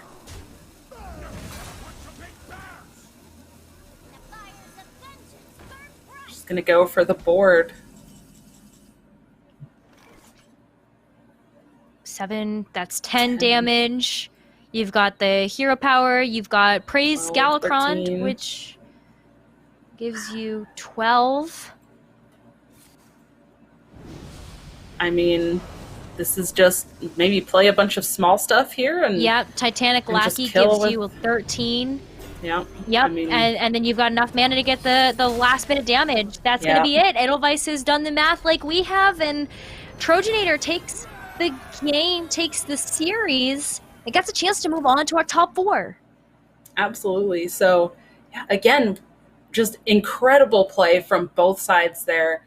And we talked about it kind of at the top of the show. I love that we got to see some Hunter in action. It was really interesting seeing a Warrior ban and a Shaman ban and leaving these Hunters up just because, again, and with these lists too, they're just so strong. But yeah, Trojanator just proving time and time again how great of a player she is and why she has done so well in the past, and she just continues to do so. So I cannot wait to see her hopefully continue on even from the top 4. And again, Edelweiss wrapping up some more points. She took that first place last week, getting 100 points, and then getting even more points, another 25 this week, being in top 8. So yeah, absolutely amazing. Yeah, I mean, honestly, this could have easily been a grand final for a week, especially given the level of caliber of players. Every match that we've seen so far has been close and just really, really exciting to watch. And guess what? We have more to come for you. But before we go to our quick break, let's take a chance to thank our sponsors, Zenny Gaming, Nissan, the United States Air Force, the United States Marines, and GameStop. GameStop is the world's largest video game retailer with the best selection of games, consoles, and accessories.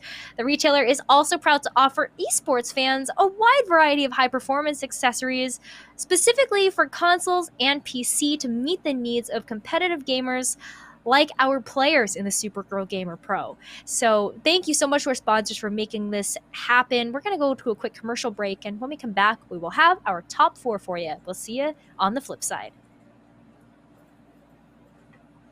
So I'm gonna hold on promoting you this quarter. Cool? Drop the taco. Get in the car. Does this Sentra feel like a compromise to you? Wait, what? The handling, it's good, right? No compromise there. Nope. Watch this. Rear automatic braking. So if this Nissan Sentra isn't going to compromise, why should you? You're right. Atta girl. The all-new Nissan Sentra with more standard safety features than any other car in its class.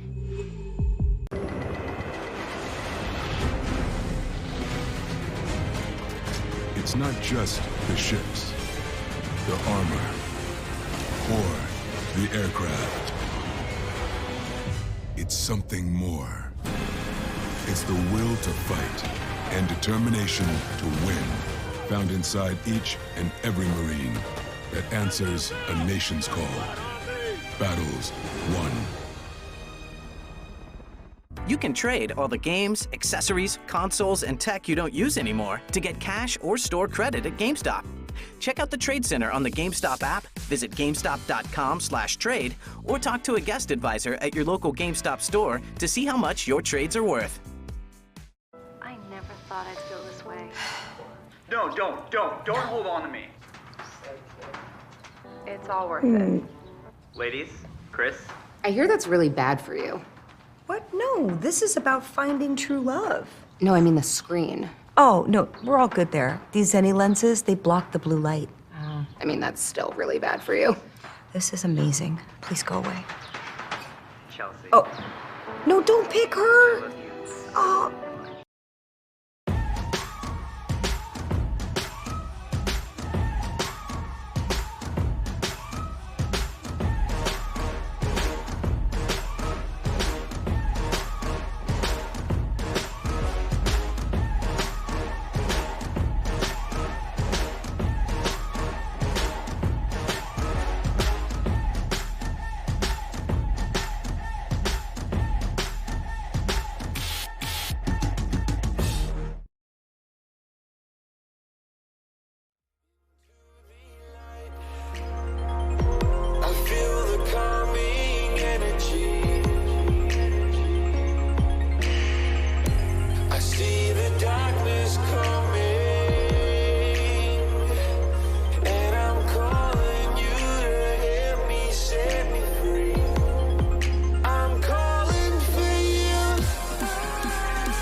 Let's get it there.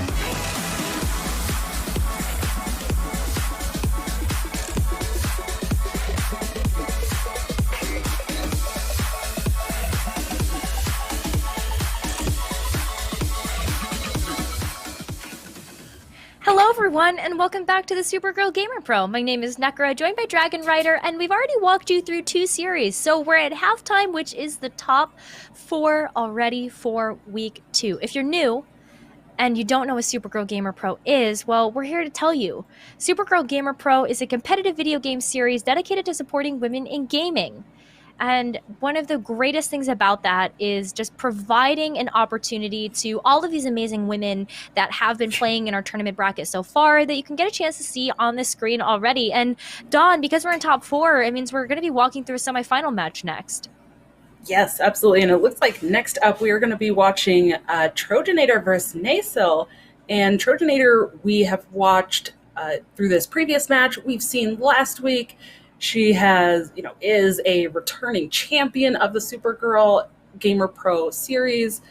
Definitely a strong competitor. And for those who may not know as well, Nasil, also a very strong competitor. And she is also a caster herself. So she has also done a lot behind the desk, just like we have. So putting herself in the tournament spot, she actually also, I believe she was also playing in the Masters Tour not just the qualifiers. She qualified and competed in the Masters Tour that happened this weekend as well. So very high caliber players here, and I'm excited to see them head off into each other and see how this matchup goes. Yeah, it's going to be really exciting, especially because when we talk about how to prepare for a tournament right after we do see balance changes come through or a new expansion come through, a lot of people see those aggressive combinations first, or those aggressive lineups first. And I don't really feel like when we're taking a look at the lineups from Trojanator and Nasil that we're really straying away from that formula. Yeah, absolutely. And so we can kind of mention it. I'm not seeing a ban come through yet, so hopefully we'll get those in just a moment as the players put those through. But again, we just saw Trojanator on screen, but with that kind of faster Highlander Hunter, she brought Warrior, which was previously banned out, and that Galakrond secret Rogue. And again, from Nasil here, also looks like bringing a Rogue, Hunter, and Warrior lineup. And looking at the Highlander Hunter deck, it is that kind of more standard list that I was talking about earlier, still running Dragon Queen Alexstrasza and running in the Grand Slam. Running the kind of Frizz as well. We've been seeing these changes a little bit to Highlander Hunter, especially in the Masters Tour that was happened this weekend. Frizz, Kindle Root, and Evasive Worm kind of being put into the list. So a little bit interesting there, kind of just generating a lot of value, discounting all of the dragons with Frizz there. Could potentially be making Dragon Queen Alexstrasza 7 mana, which can definitely have an impact there when the dragons that it generates are now costing 1 instead of 0. So I'm curious to see if we do get to see this Highlander Hunter from Nasil here, because I'm not sure. With Trojanator's lineup, she might leave that up thinking that her Hunter is favored.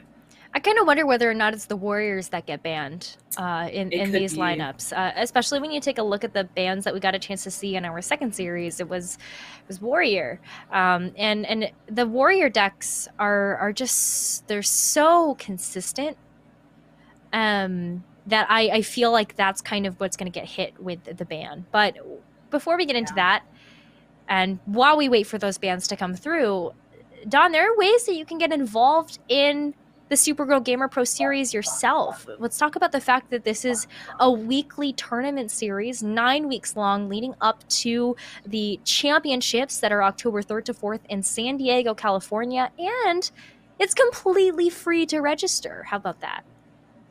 Yeah, absolutely. Completely free. Each week is its own tournament. So these women can sign up each and every week for these individual tournaments. They don't have to compete every week, but there is that option open to compete in as many of the 9 weeks overall as they want to and earn these points. And the point system is what gets you to that championships. And we've been talking about points just a little bit, but for those of you that don't know, there is 15 to 100 points on the line for 1st through 16th place. If you place 9th to 16th, then you get 15 points. 5th to 8th is 25. 3rd to 4th is 50. 2nd place is 75 points. And 1st place is 100. And that's exactly how you qualify for the championships in San Diego, California. It's by accumulating those points and being in those top spots to earn yourself that ability to play in the championships there. Yeah, absolutely. So just competing every week. It is a single elimination bracket each week. But again, like you mentioned, there's points even if you get knocked out after your first match. So if you are interested in doing this, go to the website and get registered. Everything is through Battlefy and through Discord. There's tons of places to find information in addition to the website as well. So get on Twitter, Discord, all of the places, follow, find where you can get this information. And actually, even in the Discord and through the Twitter, you can also talk directly with the tournament admins and all of the kind of production people behind this team, which I think is really amazing as well, that it's a really kind of cool, welcoming environment that these women, maybe they don't have a lot of tournament experience, and this could be one of their kind of first forays into tournament play. So it's a really welcoming environment that they can feel comfortable kind of reaching out to tournament admins, reaching out to other players, and connecting that way, as well as now that the format here has changed to a Conquest 3-deck 1-ban format. That is the exact same format that the Masters Tour qualifiers use. So this is also a really good opportunity for some of these women to kind of get experience if they don't have any, or just kind of get more tournament experience to be able to translate that over to Masters Tour qualifier events and feel a little bit more comfortable playing in those tournaments there. Absolutely. We have a lot of new faces for this week's tournament, and hopefully there will be more to come.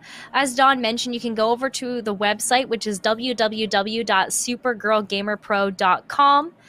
Check out all of the games that we have competitions for. So maybe it's not just Hearthstone that you're interested in, but you are, a mid laner for League of Legends, or you are the best Counter-Strike global offensive player in the world. But we want to see you in action. And Dawn also mentioned the Discord, which is a great way to find teammates if you are one of playing League or playing CS:GO and you're trying to find some teammates to help, carry you through the ranks of these tournaments, then that's one way that you can do that as well. And then Facebook and Twitter at SGGamerPro. That is SGGamerPro. Go follow us there so you can get in on all of the action. But we also have some sponsors to thank, because without them, this wouldn't be possible at all. Absolutely. So we have multiple sponsors here, which, just sometimes even finding one sponsor, I feel like, is difficult. So the fact that there are so many, this is incredible to me. But Nissan, Air Force, Zenny, the U.S. Marines, and GameStop. And it's incredible to have these sponsors. And like you mentioned, without them, this just wouldn't be possible to the extent that it is. And giving these women the chance to do this and empower them. And I think that's really one of the things here with some of the sponsors, is just giving women that opportunity to feel empowered and to really do something that maybe they wouldn't otherwise be able to. Just like with the U.S. Marines, prove that you can face any challenge, make an impact, become part of something bigger than yourself. Yeah, I think that's definitely something that I really love about the Supergirl Gamer Pro series, is that the mission and importance of supporting more women in gaming is something that you can always get behind. So spread the word, tell your friends. But we're here to also tell you, Dawn, there are some bans that have come through for this semifinal match between Trojanator and Nysil, and who would have guessed it's the Warriors that have gotten banned? Necker, I think you might have guessed that. So good call there. Yeah, these Warriors being banned. I did want to mention as well, for Trojanator, we didn't get to see it because it was banned previously, but it is actually that egg warrior, whereas Nysil is bringing that that same version of warrior that we saw previously from one of the other players with that Wrench Caliber Galakron package. But Yeah. with those being banned, we're going to jump into this first game here with a rogue and a hunter matchup, which I feel like we kind of just saw. Yep. Yeah, this looks pretty familiar, except the script is flipped just a little bit. Trojanator, though, running the Galakron Rogue, and Nyso with that Highlander Hunter. But you mentioned something about the Highlander Hunter a little bit ago about how it's a little bit different than the Highlander Hunter that Trojanator is running. Right, so Nyso is running the more standard list, I would say, the kind of more prevalent and tried and true, if you would deck list of the Highlander Hunter. But yeah, Trojanator running that more aggro variant. But I'm not sure here. This hand from Trojanator looking slightly clunky to me against Hunter here. Maybe actually can get some value off of these Seal Fates the next couple turns.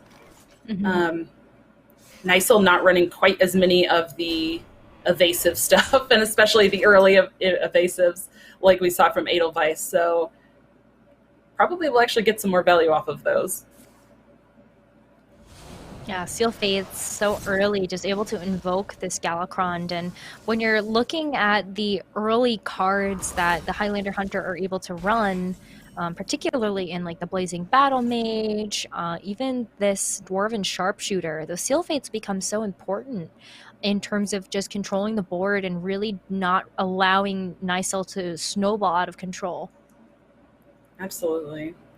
And talking about snowballing, this Frizz coming into hand is a pretty interesting pickup here, because Nyso can actually just coin that Frizz out, and all of the dragons in the deck will now be 2 cheaper.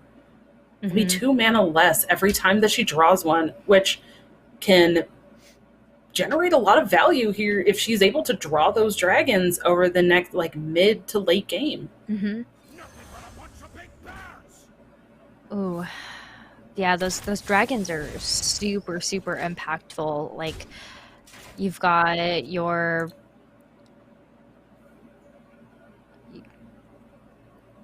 I kind of am looking at like the Bone Wraith as kind of the... Well, actually, that's not. The Evasive Feywing. The Evasive Feywing, the Rotnest Drake, the Evasive Worm, Varanus. Those are some of the big ones that you can kind of look at. Yeah. And the Dragon Queen Alexstrasza that's coming into hand. Yeah, so unfortunately, I believe it only discounts dragons in the deck. So these won't get discounted if they're being in hand. It's kind of a little bit unfortunate here for Nyso to have all of these dragons in hand with wanting to play that Frizz. I'm not... Is this a point where she just forgets about the Frizz and tries to just go in on the dragons here? Or you just play the Frizz anyway and go ahead and just kind of devalue whatever is left in the deck, because there's still quite a few dragons that are in there.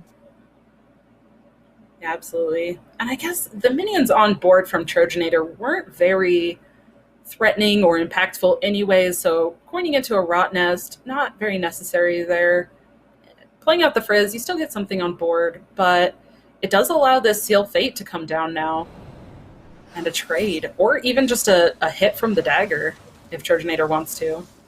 Well, that was a characteristic that we saw in our series prior. The Trojanator isn't really afraid to use the charges on that Wicked Knife to actually get rid of some of these pieces on board.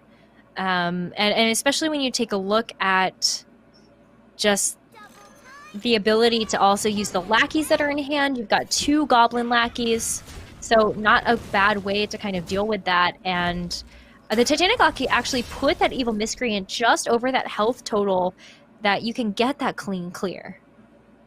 Yeah, absolutely. Some great lackeys and use of the lackeys, and ended up taking a lot less damage to face there. But now Nysil here Could use those Rot Nest. Just clears a 1/1, no matter which way you slice it. But the Zephyrus pickup is a little bit interesting. Yeah. It's not quite as impactful. And, I think one thing that we kind of saw that ended up working against Edelweiss was using that Zephyrus so early. So I like Nysil here, just kind of holding that back, just going for this bigger body on board. Mm-hmm. I like it too.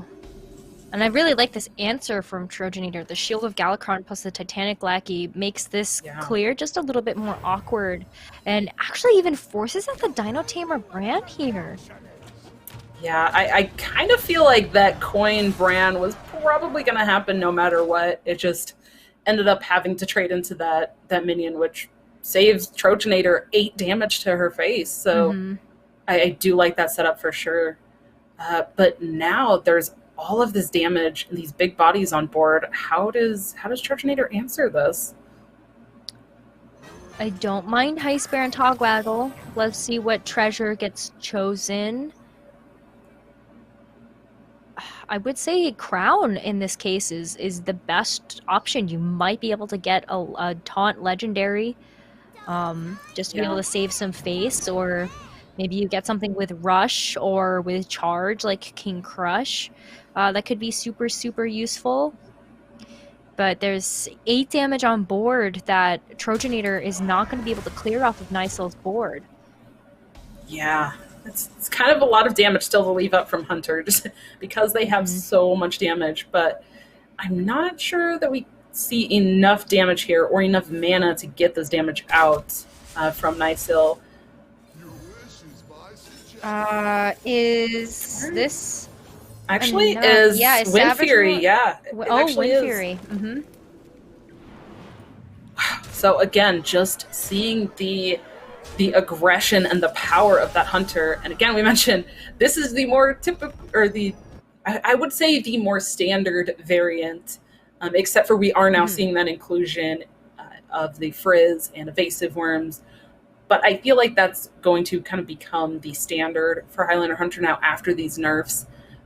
I'll be interested to see how this Highlander Hunter evolves over the next little bit as the meta changes around it, because Highlander Hunter has kind of become really popular. So now it's kind of the big bad guy in the meta, and people have to decide how they are going to play into it or play around it and what their answers are going to be. But yeah, Nysil taking that first game with that Hunter, and Trojanator has her own Hunter to bring, or the Rogue again, and now Nysil has only the Rogue left to win with. But we've seen before that Rogue can get off to a pretty fast start as well, especially if you're able to get a 12-12 Edwin Van Cleef on board. That's definitely going to be a showstopper. So there's a lot of ways that I feel like the Rogue can still perform under this pressure of the Highlander Hunter. But you're right that you've got to respect the choice of bringing the Highlander Hunter. It makes it kind of a difficult ban decision. Do you go for the ban onto the Warrior? Do you go for the ban onto the Hunter? And I think that while the Warrior choice was definitely the right call here, it just means that you're playing a hard game. Like take a look at this Trojanator going for the Highlander Hunter of her own, well, where Nysil is stuck with this Galakron Rogue. Yeah, we do see this questing adventure. That's a pretty interesting start. It serves a very similar function as Edwin, which you already mentioned, and we did see a huge Edwin in the previous series, but not going to keep it here. Going to try to find maybe some earlier stuff. The secrets coming into hand are pretty interesting as well. And finding that Blackjack Stunner can really do some work against Hunter and really just make them lose tempo. Yeah, I mean, just having a 1-drop is just so powerful for the Rogue, especially when you know how consistent this Highlander Hunter can be. And even though you mulligan it away, you get the Questing Adventurer back anyway. So I really like that the Questing Adventurer is here as a big ploy a little bit later. Yeah, definitely. And really interesting here that you kind of mentioned in that last series, Trojanator running this transfer student. And with this game board, it actually is going to have Reborn on that. So that's going to be a little bit annoying for Nicel to kind of try to deal with. What does she want to do here, though? I guess she just tries to go in on the secret. Maybe there won't be a minion coming down. I'm not sure if she wants that to trigger or not. I guess it's fine. Even if it does trigger, she does have the Dirty Tricks Stunner to follow up for turn 3, or just the Seal Fate, depending on what minion comes down. Yeah, I think it's fine to trigger it early. You don't have any big threats that you're kind of looking at that ambusher as like, oh, this would be a very, very bad thing to pop right now. So you may as well go ahead and pop it early and try to find an answer to it, especially if you're going to allow your Dwarven Sharpshooter to live this turn, because I feel like the Reborn is just a little bit stronger. But yeah, I love this play here from Nicel. Just taking control of this board. And again, especially, we keep bringing up the fact that this Highlander Hunter is a much more aggressive version. And the fact that Trojanator has really not gotten to stick a board, and it sounds so weird saying this, but it's turn 3, and it feels like Trojanator is already behind. Like, she has just not been able to put enough out. And that is just one aspect of how strong this Highlander Hunter can be, because it can get out on board so fast and so quickly, and she just hasn't been able to do that yet. So she's really going to have to use some of these resources here kind of in a different way than I think she has in the past. I mean, think about the mulligan that Nicel was going for at the very beginning of the game. It was just kind of thinking about, how do I find those early answers to put the Highlander Hunter on the back foot? And this is kind of the result of that critical thinking that happened so early on. Yeah. And I love here this use of finding another Rot Nest, which is already a pretty powerful card, and now using this Dragon Breeder, which I played a lot of the Dragon Breeder as well. Sometimes it just felt like a hit or miss, but when you can, copy a Rot Nest or even this Primordial, you're just getting yourself so much more value. So getting a Rot Nest from the Primordial and then getting a copy of the Primordial, a lot of value generation there for Trojanator, and those are definitely going to help her clear some of these things, exactly like this questing that we see on board. That'll be super helpful. I'm kind of looking at Unleash the Hounds right now as just kind of a quick answer to the Taunt and the Titanic Lackey, but at the same time, you only have 5 mana to work with, so you've got to really pick and choose your battles, and I think hoping that you catch the right one, and that's not it. No. And I mean, Nicel has done such an amazing job, too, of really trying to keep the board extremely awkward for Trojanator to deal with. Playing around and setting up boards exactly like that to make things like Rot Nest just almost useless if it doesn't hit the right thing. Yeah, because you could even play out another Lackey here just in case to be able to just see whether or not you're gonna hit the next one. And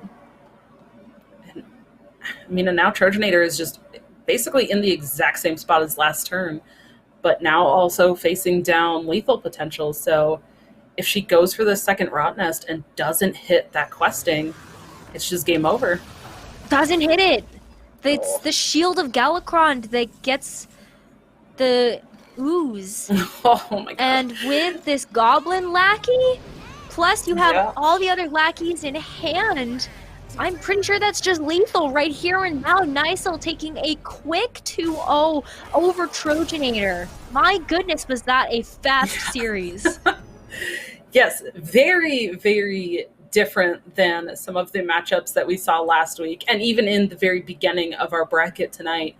And, again, the first match that we saw, they didn't even bring hunters, right? Or they did bring it and got banned. Now we just see why so many people are kind of jumping on this Highlander Hunter here. Regardless of what version you play, it can still just put out a massive amount of damage, but that Rogue putting out even more damage than the Hunter, I think that's just like, what just happened? That was crazy. Yeah, I mean, it all started out with a mulligan, though, from Nysil. It did. It really, really did. Like, we were kind of looking at that and said, well, maybe keep the questing adventurer, but you could really see the high-level thinking that was happening for Nysil, which was just, if I can eliminate the ability of the hunter to generate momentum, I win this game, especially if I get lackeys in my hand for early card generation and early draw for this questing adventurer when I get it in hand.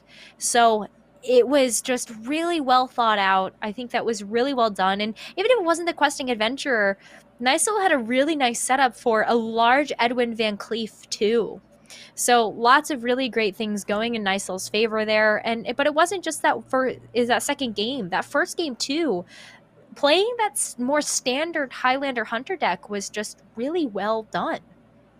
Yeah, absolutely. And I think, again, that just kind of speaks to that level of play that Nysil is at. But it does look like, because that series was just so fast, we are actually going to be able to jump into our other top 4 match and go ahead and spectate Andafern and Linthesis here. So jumping in, it looks like we see a Hunter versus Paladin match already in progress here, a couple turns in. What do you make of these board states here, Necra? Well, what I'm really excited about this particular matchup between Andafern and Linthesis is that we do see a Paladin. And this is not just any Paladin. This is a Murloc Paladin. This is different than what we got a chance to see coming out from the Highlander Paladin, where there's a lot more synergy with these cards in terms of just aggro, aggro, aggro. And it looks like Linthesis is off to a phenomenal start right now with being able to get these Divine Shields on board, clean up Andafern's, and just start whacking away at that damage. Yeah, absolutely. And, in general, kind of the same thinking as against Rogue. Hunter does tend to struggle against these wide boards. But picking up this Desert Spear and seeing this Varanus in hand might be pretty good to help clear up this board over the next turn or two and go right into that turn 7 brand. But yeah, these Murlocs can be really pesky. Oh, especially when you take a look at the Toxfin. You also have the War Leader. Like, I get really excited about this because, like, I'm actually like a big not only am I a big Murloc fan, but I play Murloc a lot. So, like, this is one of my favorite decks ever. So I actually understand this matchup really, really well. And my goodness, like, you even in this kind of situation, like, yeah, you trade so that you can keep your war leader safe, but look at how much damage you're capable of pushing face. And oh my gosh, that corrosive breath, that could not have come in at a better time. Yeah, absolutely. That will definitely help. And I am with you on this. Murloc Paladin has a very special place in my heart personally, because Murloc Paladin was actually the very first deck that I ever hit Legend with, like, several years ago. So, I love seeing this kind of come in and out. And I think Hunter is probably my highest win class. I just actually hit like 2,500 wins today. So this matchup is, like, so cool to see. I'm loving this, but it can be really tricky for the Hunter. Right? Because, again, these wide boards, and we see on turn 7, Andafern is already down to 10 health. But there are some tools here in her hand to try to get rid of this damage off of the board. And then there's only one card in hand for Linthesis. So how does she needs to really draw into something, because if she loses the board, it's going to be really tough for her to get back into the game. Yeah, absolutely. You can run out of resources really, really quickly. So while this is a tricky matchup for the Hunter, it's a really, really tricky matchup for the Paladin as well. Where look at how little gas Linthesis has now. You have to kind of win by turn 8. Otherwise, in this situation, you're giving up a lot of pressure and a lot of momentum to the Hunter or whatever is on the other side of the matchup that ends up kind of having more consistent damage. Like this Brown looks really good. The Stormhammer coming into hand. I even say sack the Zixor right now into the Poison just to be able to get the Zixor Prime into the deck, and then Scavenger's Ingenuity, just like that. We've seen several buffed up Zixor Primes already tonight. This is this is a lot of damage going to be coming out. And I mean, both of these cards in hand from Antifern, just powerful, powerful cards. Yeah, for sure. But this is what we mean when we talk about the Murloc Paladin running out of gas. You're kind of in this position now that you can really only hero power and try to send as much damage as possible. But when you take a look at the deck itself, there isn't a whole lot of burst damage that can come through if you don't have a board. Yeah. Yeah, having a board is really important when you want to push damage from the board. Yeah. So, yeah, doesn't even play this Cold Light Seer out. Just in, I wonder if we're going to just see a concede here. This might just close out the game, really, kind of the last damage in the coffin there. Yeah, you can play the Cold Lice here. You can go ahead and get the Divine Shield from the Scale Lord, but even though you do have this damage on board, there's still 24, more than enough. which is more than enough. Even go flashy with the Dino Tamer Bran if you really want to. But yeah, Linthesis sees the end for this game 1. Antifern takes it with the Hunter, and that brings us into a game 2. I'm glad we get a chance to see both semifinals. I am too, and you know, these.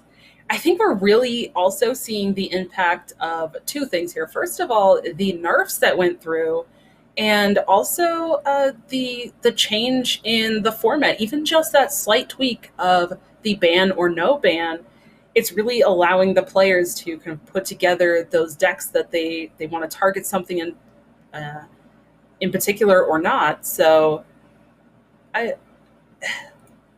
it just feels so different from last week, and I love that we're seeing such a variety of decks. Yeah, I mean, who would have thought we would get a chance to see a lot of Paladin? Like, that's not really an archetype that has kind of been a part of the meta for a little while. And to think that there are a lot of women in this tournament that are going for more aggressive lineups, I think that's a lot about, again, when we see these balance changes come through, we're seeing expansion come through, that's kind of the first thing that goes to everybody's mind is win fast, win hard. Yeah, exactly. And, you know, you and I kind of talked a little bit about this before the show, but yeah, every time that there is an expansion or nerfs, any kind of change to the meta, I think a lot of players in general just kind of tend to migrate towards the just whatever kind of aggressive things they can say or see first. And say, okay, I'm just gonna I see this aggro, I'm gonna go for it. Yeah. And just kind of beat down these other people who are trying different things now that the meta's changed. And then from there, the meta starts to evolve based off of those kind of aggro decks, and then it kind of snowballs and changes after that. But yeah, it's very common. We see that pretty much after every change or expansion or addition of cards, or anything that happens with the meta. You know, and I'm taking a look at the lineups as well. Like, Linthesis kind of brought decks that I feel like she was expecting to see quite a bit of aggro herself in the lineup, and that's not really what Andifern is packing. You have the priest now that Andifern has to win with, and I think that makes running the Murloc Paladin really, really scary. So it kind of wouldn't surprise me going into this next game in the series that Linthesis might go with more of that like bomb centric warrior that we had a chance to see a little bit earlier on in the evening, just because that might give her the best chance. Like, we've seen it win before.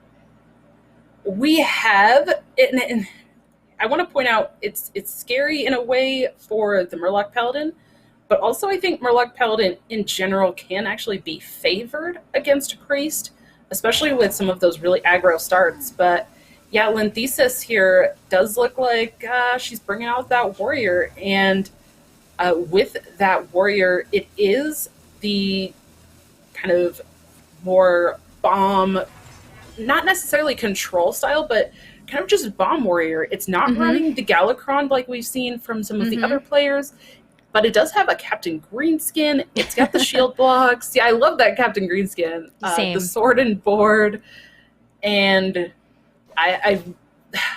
we did talk about it in one of the previous matches about the damage, that attack damage difference after the nerfs for some of those weapons, but that Greenskin can kind of change it back in the opposite direction. So I wonder if we're going to see that come into play here.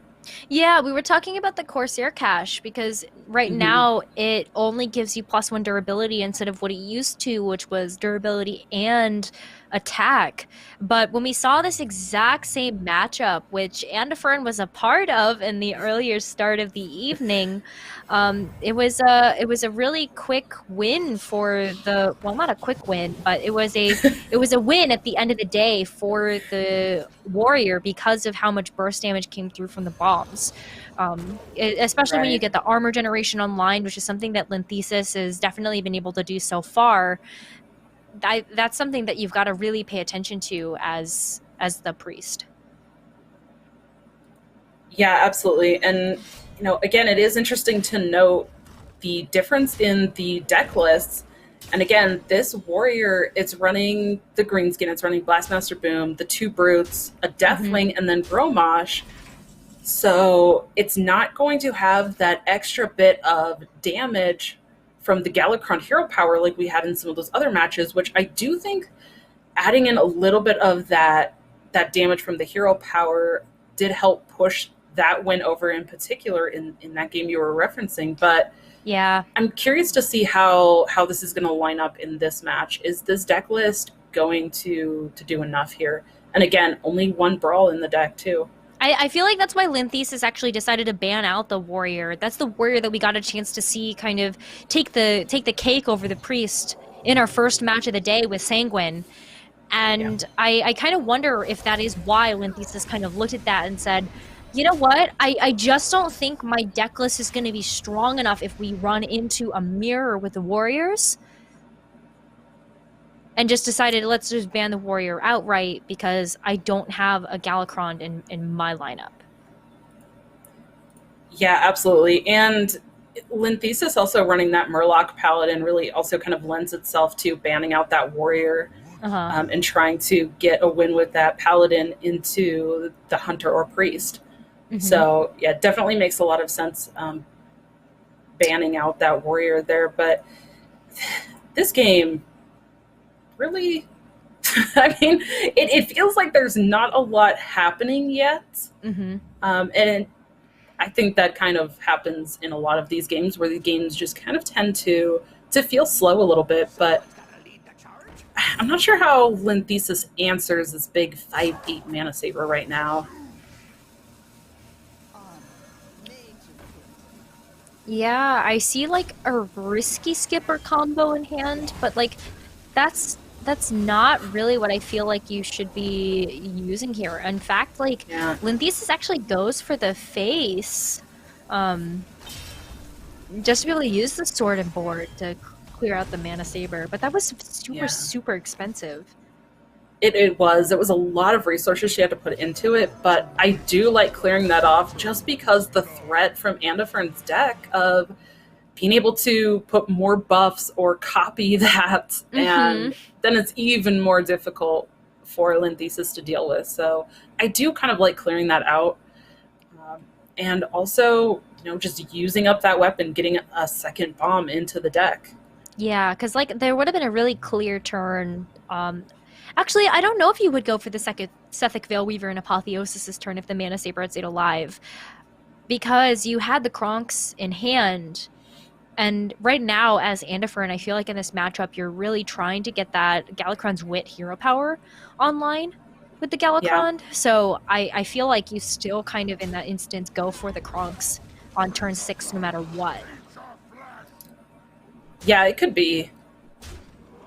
So maybe in that case, there wasn't as much threat that Linthesis really needed to remove. But I mean, of course, she has to consider those options, and she can't just see that Kronks is going to be coming down next turn. We have that special amazing caster vision here to be able to see both hands. But I really do like just that it felt patient. That last play from Linthesis there, just kind of, making a little bit of a trade, then dropping down this Brute, not really playing a lot in the turn and just kind of playing the one thing. I do like that it does die here, but it felt pretty good. Yeah, no, it did feel really good, especially if Linthesis can't, you can't play around always having an answer. You kind of just have to go for the play of best intent, and Linthesis definitely did that. Absolutely. Really interesting here too. Andifern chose not to play that Apotheosis and generate another spell from the Sethic. Maybe expecting a clear coming through from Linthesis? Kind of has always had an answer so far. Not out of the question that there might have been an answer here, but I feel like this Sethic Veilweaver just doesn't get the same amount of value when you're able to clear it off with the Ankar and the Armor Smith. Yeah, and I mean, maybe Andifern is also waiting and being a little more patient with this Apotheosis, because right now she's at full health. So maybe she's kind of waiting until some of those bombs go off, that are in her deck, some of these kind of big threats and big swings from Linthesis come out, and then she can play Apotheosis on something and just heal back up and kind of make the bombs and the damage that Linthesis put out just kind of mean nothing. Ooh, I really like the ordering there. Sky Raider, and then, getting the Corsair is actually so big because it's devalued from the Ankar being committed. So I really like the ordering from Linthesis just to ensure that, the pirate, if it was that Drug Corsair, ends up getting a chance to be used. And now, so Murassan is a pretty good turn to use that. Yeah, absolutely. And I did want to note there that last turn too, Linthesis could have actually played that Captain Greenskin that we keep mentioning, but I really like that she held it back because buffing up that Ankar, first of all, again, like we've kind of been mentioning all night, is a little bit less damage than a Wrench Caliber is going to have. And also, she's already kind of drawn these pirates. She's drawn them plus drawing them from the Ankar. She doesn't need more value from that, but she's going to get a lot more value out of buffing up a Wrench Caliber in the future with that Greenskin. So I really love that play of just holding that Greenskin and waiting. Agreed. Here, though, it's a little awkward. Not really any clears, or really good clears, I guess, the Shield Slam. I don't know if you go for the Blade Storm this turn. That get a lot of armor. Yeah. Yeah. Gonna clear everybody off those gets two a lot of armor, though. Yeah. Armor for everybody. Kind of like the primes. Just armor this time. Ooh. Somewhere. Yeah, I mean, I just don't see Solmir being...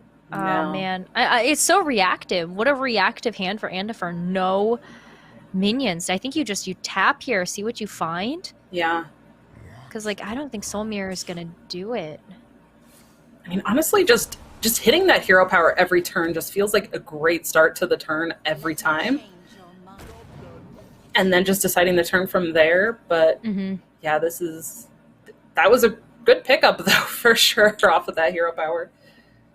2 bombs in the deck for this Blastmaster Boom. I don't hate the Deathwing Mad Aspect play either. Yeah. I did wonder if we would see that Deathwing the previous turn, but I think it was a little bit too risky with both players having multiple minions on board. It's much more clean this turn, and one of those bombs coming down, just cranking through a little bit of that armor. Oh, both of them! Okay. Well, wow. That happened. What are the odds of that? I mean, opposite of what we saw earlier when, like, no bombs, even though there was, like, 50 million of them in the deck, and then none were drawn, and now there's literally only 2, and they both come out in the same turn. I mean, incredible. Yeah, it is super incredible. Oh, now you stole Mirror. I respect this play a lot. You're the Imprisoned Vile Fiend as well, just to be able to seal that. But that means that the Blastmaster Boom actually doesn't find the same kind of value. You get no boom bots. Yeah. So now that, I mean, with those bombs still in the deck, the Blastmaster Boom looks pretty good for this turn, but now that those are drawn, this turn looks really awkward. Like, you don't really just tap and pass? You just tap and pass. You hate to see it. Yeah. I mean, unless you're a control player, and, you know, that's like half your turn, so maybe you love to see it. Depends on which side you're on. Right. That's an interesting find there. That could go really well with that Grave Runes in hand, too. Being able to, like, Grave Runes, buff it up, making a copy of it. Yeah. Yeah. Are there... Maybe just for extra healing later? I'm not... Actually, maybe that's not the greatest impact minion there, now the more I think about it. Though a lot of the minions that Indifern has gotten from Galakron's Wit have been pretty low impact. Feeling a little bit like their luck ran out just a bit from their series versus Sanguine. Especially in that mirror matchup. Indifern just kind of felt like they were getting the better value from the Galakron's Wit minions. But wait a minute, is Linthesis going to actually play at the Gromish now? I guess go for it. Ooh. Oh, you know, and I really, really like this, just playing it out and attacking for 4, not comboing it with one of the skippers in hand to make it 10, because it's just so difficult for Priest to deal with 4 attack minions. Whereas, I mean, a Time Rip does deal with it no matter what its attack is, but that's basically just banking on you've got to have it. Oh my gosh. Do you say you play Shadow Word Death? Yeah. Steal it! Oh my god! And, there's a Reliquary. Let's go. Oh, let the fun begin, Dragon Rider. And that is not the first time tonight either that we've seen a Psyche split Shadow Word Death. And that is the risk of not going for the skipper pushing that damage last turn, leaving it at 4 attack. But, you know, you do force your opponent to have a 2-card combo. Oh my god, it lives! Oh my gosh. What is happening? This is insane. These brawls today have been just... They've not been very good for the brawler, have they? Mind Flayer it? Apotheosis? I'm getting so excited about the number of possibilities here. I'm looking at this Grave Rune as well. I know. Oh my gosh, just you know, if this dies, you get 2 more that just can come out. Oh, this is...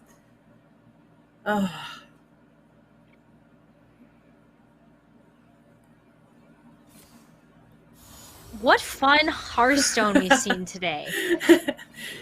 You know, get the Reliquary out there. Just get it out. Let's show this, even if it doesn't come to anything. But, you know, I wonder how many weeks during this Supergirl series are we going to see Reliquary of Souls?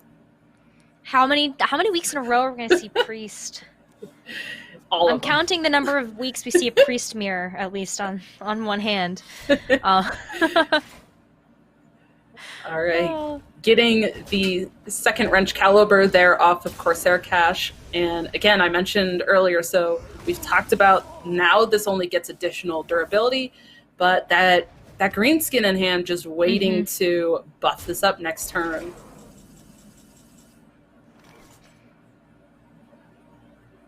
But Apotheosis looks so good. Like you've already grave ruined the Gromish. You haven't even enraged it yet. You're going to Psyche split it to get a second copy. Now you have the ability to get 4 Gromish and infinite healing on board. There's no Brawl in hand, and I actually don't believe. Yeah, there's only 1 copy of the Brawl. It's gone. Yeah, there's just one. I mean, I literally have my hands on my head right now, just like in disbelief at the what is happening in this game. What is going on? This is so crazy. But I love it. Like Rage. That Blade Storm though, just it's not enough. No, you can't get rid of both Gromish, and you just enraged them both.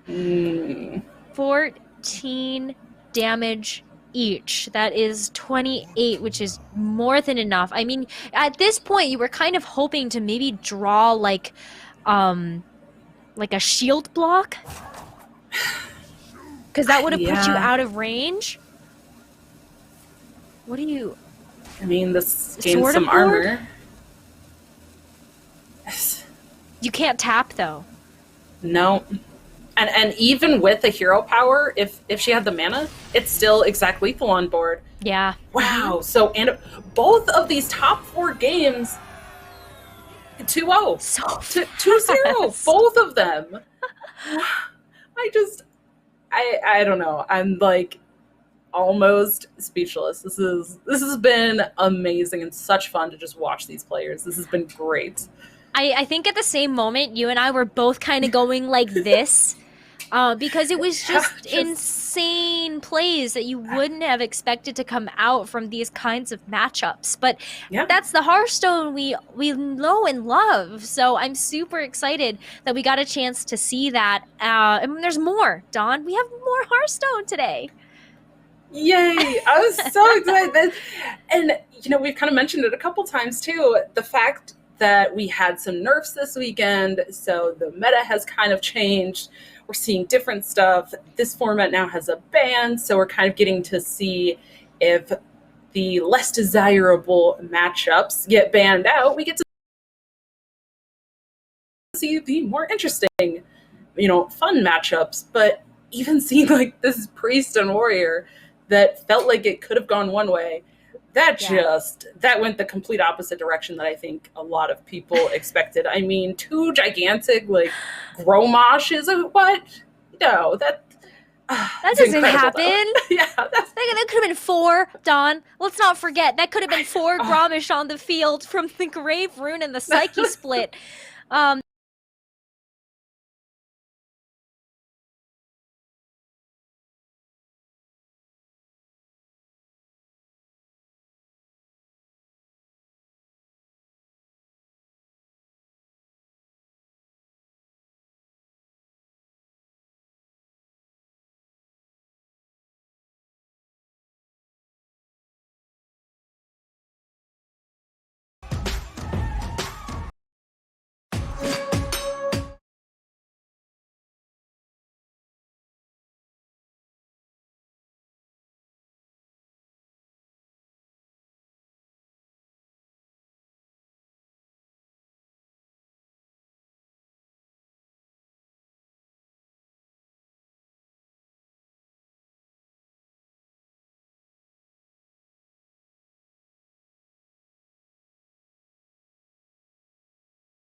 Hello everyone, and welcome back. It is the Supergirl Gamer Pro with myself, Nekra, and Dragon Rider, bringing you through all the Hearthstone action for this 9 weeks together.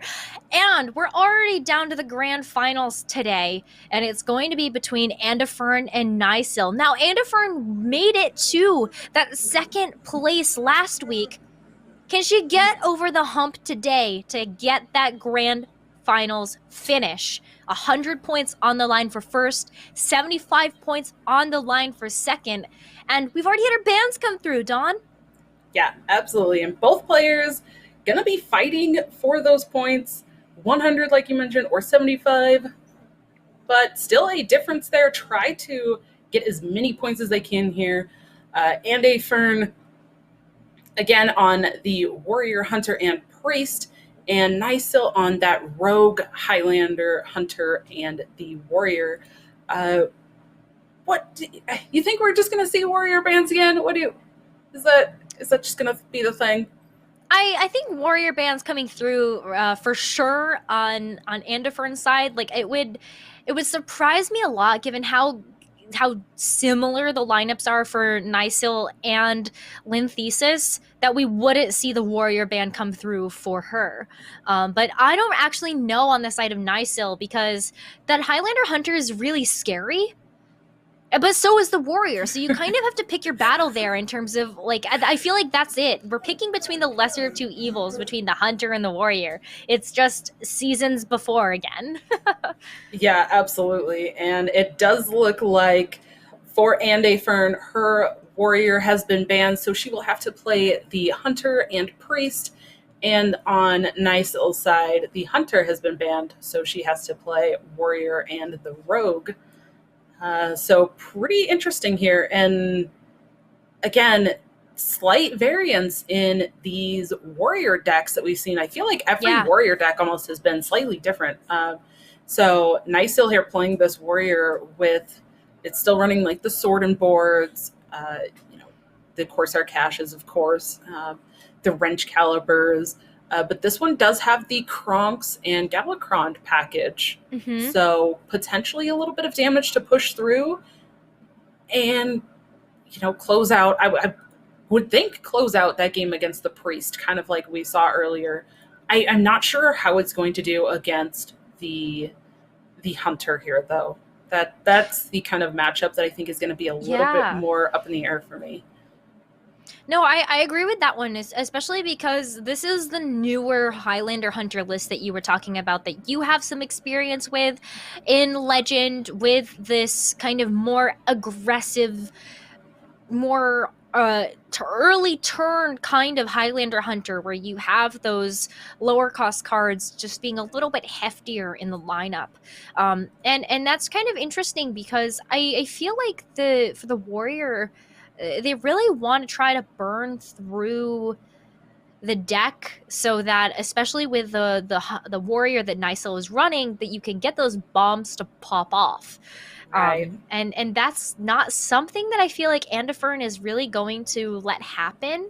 And the other thing about this that I have some questions about is, like, there isn't really healing in the deck for this Highlander Hunter. So, like, I definitely have some questions about it, and I hope we get a chance to see those two decks come through. Yeah, no problem. And we are waiting to get into game here, so we apologize for any delay. We are going to jump into game as soon as that is available there. But, in the meantime, also, I'm looking at Andafern's Hunter list here, running an Ooze. It is running that Frizz package that we've kind of seen before. It does have Dragon Queen Alexstrasza, but not the 10 mana here. But All right, we are seeing this here. And I was going to say, I wonder, we even see the ooze right in this opening hand. I wonder how much the ooze and potentially even a Zephyrus into second ooze could swing the game for And a Fern. Yeah, the ooze. I feel like the ooze can be so impactful. I think at this moment you let the Ankar go. It's already got one charge left. That's not really the weapon that you're worried about. You're worried if you're Andifert about that wrench caliber. So I just feel like hold on to the ooze right now and maybe go ahead and use, like the Frozen Shadow Weaver, try to put that down, make sure you don't float a mana. And I think that's definitely the right play. You can use the ooze a little bit later with that, I'm having a hard time. Bone Chewer, excuse me. Oh, yeah, the Bone Chewer, absolutely. And I really do like the freeze here, kind of like you mentioned. Maybe not the highest value here to get rid of this, this one durability Ankar with the ooze, but freezing also delays another turn. So Nysil can't swing this turn, and if she decides she wants to somehow put out another weapon, which she'd have to have coin anyways to get to that wrench caliber, which she doesn't have, she'd have to override the weapon. So kind of awkward weapon plays there, but gonna make quick work of that Shadow Weaver there. Ooh. Okay. Now there are some choices. So part of me just thinks like you float a mana here, because I just feel like, or you could also Bone Chewer and tap. That's not a terrible play either. It's not bad. Yeah, I even wonder if there's coin possibility here. Like even just the Bone Chewer, coin the Desert Spear, like to try to set up. Yeah. The issue though is trying to get through some of that armor. We did just see one of the shield slams coming down, but gonna kind of go for just a little bit more tempo, getting rid of that armor and getting a 3/3 out on board here. Oh, but this is such a good Blade Storm turn. It is. I was looking at that too. Yeah, so I was kind of taking a look at that, like, okay, well, yeah, you could use the Scale Rider here. You're floating a mana. It's not the most advantageous decision, but I do like that knowing that you have the Ankar coming up, you are going to be able to pull a Pirate, or you can just go ahead and tap. I think this is just a really nice play coming in from Nysil, not expending too many resources here, and now it's kind of up to Andifern. Like, do you set up? Do you play the Rottnest Drake as tempo? You've got so many options at your disposal right now. I don't mind it. I mean, you've already seen one Shield Slam come down. You just saw a Blade Storm. It's not that bad. Or you just take a slower approach. Maybe play out either the weapon and a hero power. But I like just getting this body on the board. I really like this too, because you just saw a Blade Storm come through. What are the chances that there's a second one? That the wrench caliber is not really going to be enough here. And when you're taking a look at how you use your mana for next turn, if nothing of value gets played from Nysil, you might just be able to go ahead and coin out Dino Tamer Brand. That's not a terrible play either. Oh, but look at this, taking the 6 damage to face and then sorted board. I still don't hate coining out Dino Tamer Brand. Yeah, absolutely. Yep. Let's do it. You've seen all this removal now. It's 8 damage to face. It's like, how do they deal with it? Looks good. Looks pretty good. Looking pretty spicy, because how do you remove it now? Shield block, shield slam. The probability of having that combination in hand is pretty low, and you can't use Gromish. That doesn't feel very good to have to use your Gromish to clear it. You also don't have the mana for it, so it's just not. Yeah, I think that was the perfect time for Andifern to play that. Yeah. And looking at Nysil's hand, like, it's so mana heavy. So maybe these next couple of turns, she can kind of get some big swing turns going, get these big bomb beasts and things, you know, these big plays really out of her hand. But in the meantime, it does look like she's going to be taking a lot of damage here. And because these bombs have been put in the deck now, this Zephyrus is not active anymore. So finding an answer off of Zephyrus is kind of out of the question now.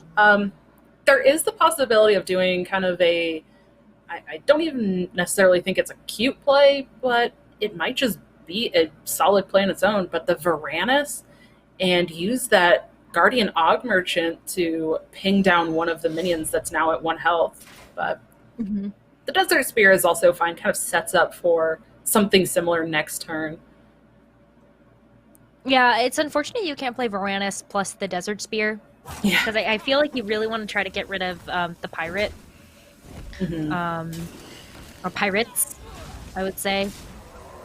But, ooh, yeah, just send all that damage. I like it. And then I really like the Bone Chewer here, too, with the Study Shot. Yeah. I mean, it does get cleared pretty easily, right? There's things on board already that just trade into it, but it's a little speed bump that those minions kind of have to get through. And that you could also just play Deathwing? Yeah, I was going to say that second Wrench Caliber too, but again, yeah, these big things here. If she wants to go for the Deathwing, she's going to have to make some trades here to try to guarantee killing that Crush. What's the best way to do that? It's a little awkward. It is pretty awkward. Let's see if she's found an answer. Trading this. I mean, does she have to also trade in the 3/3 into the Crush? I think so. I think so. Otherwise, there's a chance that it doesn't clear. But I would just gonna go Blood for the Whale Brute. And then you could equip the Wrench Caliber and swing. I really, really like that play. Yeah, really nice here. So that is now 3 bombs put into the deck.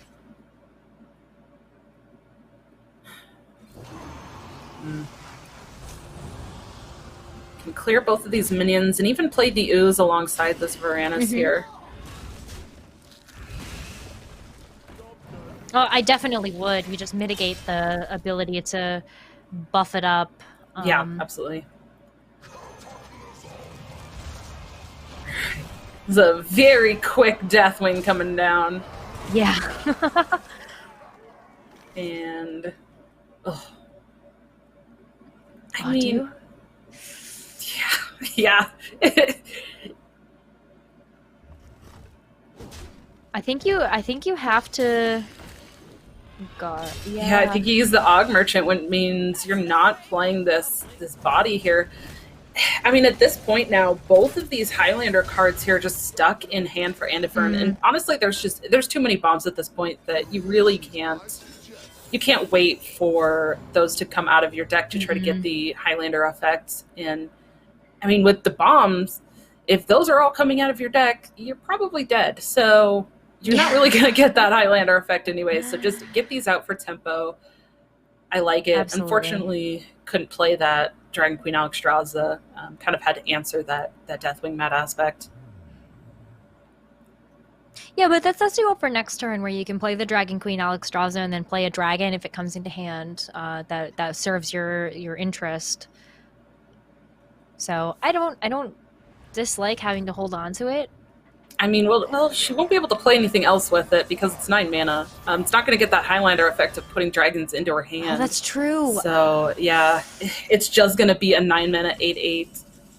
Oh, that's unfortunate. No. Okay, this does some damage if you want to kill one of your own minions. Otherwise, it's just playing an 8/8 out on board, I guess. I think that's fine. Yeah. It doesn't feel very good, but it's fine. Yeah. Like it's a body that you've already kind of seen most of the removal resources get used. Yeah. So think you're Exactly. fairly safe.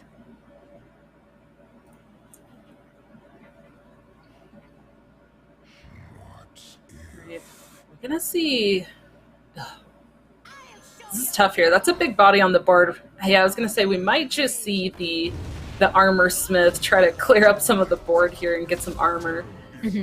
But the skipper Gromash looked kind of enticing as well. Yeah, absolutely. But you have it for next turn, and then you know you still got to think about the 3 bombs that are in the deck as the deck thins out for Andifern. And I mean, talking about removals being used, honestly, there's already been a decent amount of removal used from Andifern's side as well, with the Varanus and the Desert Spear being used.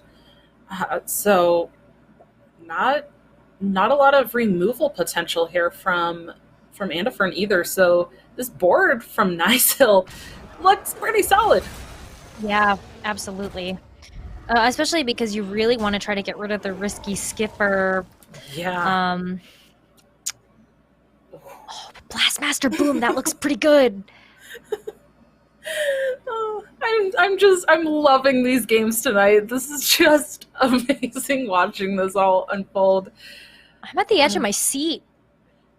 I just can't wait to see what shenanigans are going to come out next. And this is a pretty good, like, oh my god, you could even Battle Rage here if you really wanted to, because this is 3 cards that you get a chance to draw, and then Blastmaster Boom. There's so many possibilities. Like, I mean, honestly, I'm even just looking at this play out well, you probably hit with the skipper first into face, and then just Gromash hero power and just push it all face, because you've already seen you've already seen from Andifern, she's already played a lot of the dragons. She's already played Bran.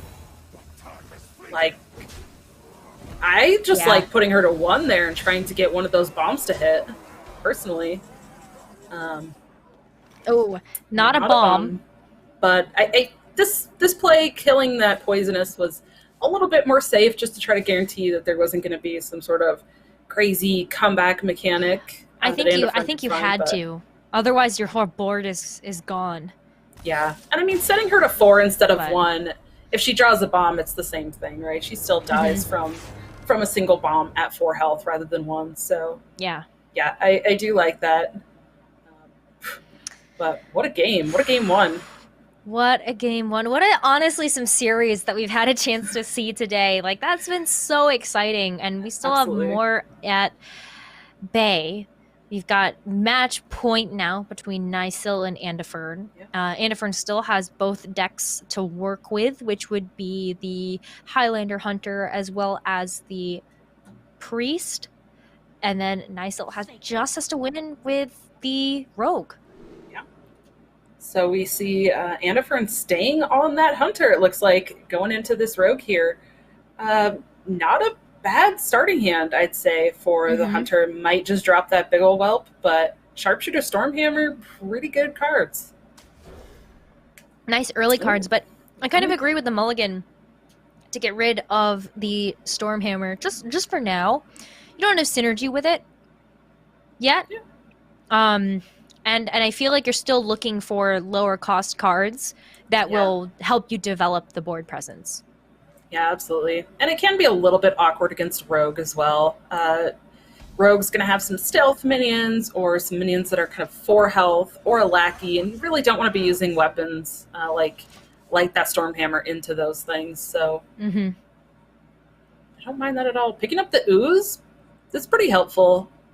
Just going to take out a hero power dagger, but it's not bad, and it's still something to play, especially if Nicehill maybe just daggers next turn or doesn't really get out on board. But yeah, lots of spells in hand here for Nicehill.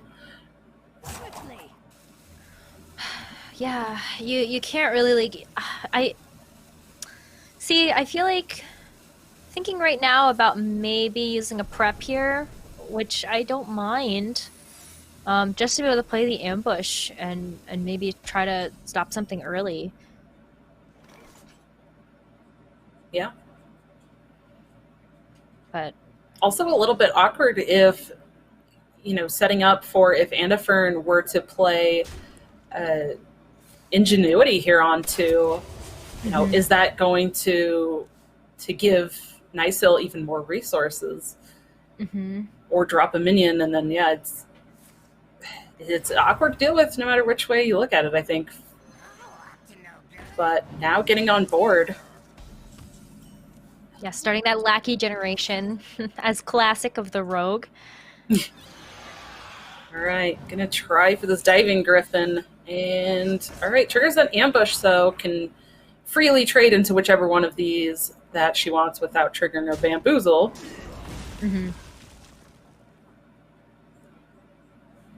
I think that's the right call as well. Get rid of the poison. Yeah. You don't want that to stick around on board because you're working up. If you're Andifern, you're working up to some of these, middle turns where you get a chance to play the evasive Fellwing or the evasive Worm. That Frizz looking pretty good too.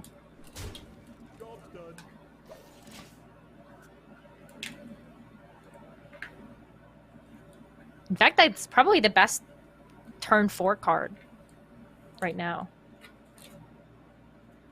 Yeah, it looks pretty good. So, not necessarily, I think, the lackeys here that Nysil would have wanted, but the witchy lackey with this is pretty solid. Ooh, 5/4. That's not a bad upgrade there. And now, I was going to say she probably just goes with the dagger here. Just take this out. So that way you can't trade, and even if you wanted to, no, I think you still, frizz. Yeah, this looks like just the most solid play for Andifern here, just kind of setting up her own game plan a little bit. Maybe it's not the best body or kind of answer to the board right now, but it's going to generate the value to hopefully help on board later. And especially if we can see something like that Dragon Queen Alexstrasza coming into hand at the 7 mana, that could make a huge impact. Ooh.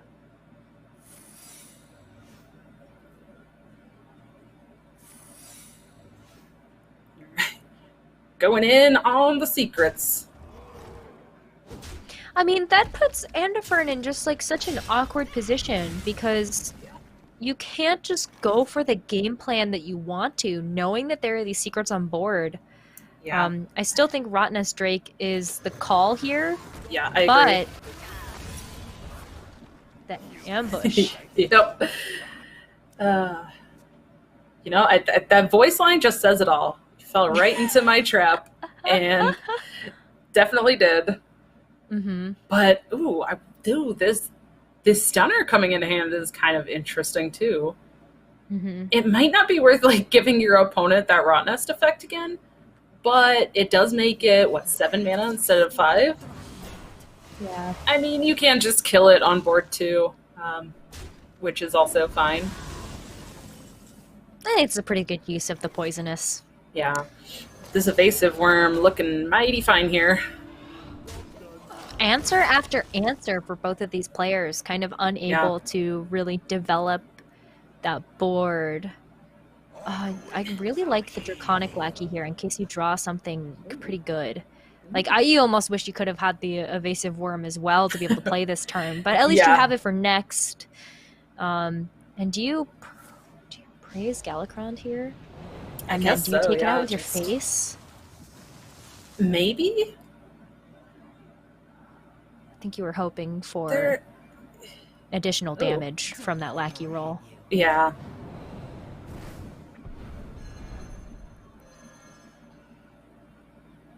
Honestly, I don't even mind the Titanic Lackey. Going into the Hunter's turn 7 against Bran, a potential Bran, that just makes it really awkward. You really don't want to be playing a Bran and trading into something. So I really like this. And also, if Andifern has the Bran and decides to play it, trade in, like that evasive worm on the other side just to follow up and, okay, well, I'll just, finish up with these small things on board and this evasive worm to kill that. Yeah. That crush is a great follow-up there. Absolutely.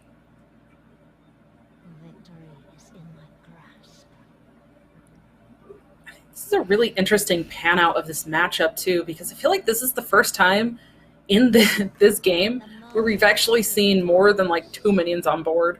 And a lot of the other games that we've seen with this rogue versus hunter, there has seemed to be some really wide boards. But yeah, like you mentioned, this game has just gone back and forth so many times. And I feel like it's not. This. Yeah, this just clearing up as much as she can here, pushing some more damage.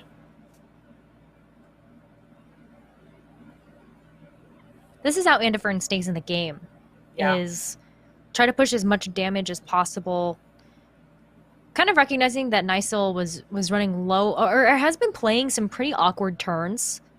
I think that's just kind of a pretty good telltale that Nysel doesn't necessarily have the pieces in hand that she wishes she had for this particular matchup, but the evasive worm is a great answer to the Huffer, and you can get some nice clears. Ooh, what does this roll? Oh, that's... well, yeah. I think our reactions kind of sum that one up there. Gonna try again, though, with the shadow stuff. Try again. Take 2. Okay. That's not... That's, do you go for try number 3 with the second shadow step? I would almost consider it in Nysel's situation. Just go for it. I was gonna say maybe you just hit and then roll the other one, because playing a spell now has buffed this, so 7/7, not too bad. And oh my god. Oh no, not like this. Low Walker Cho. I have a story about Low Walker Cho.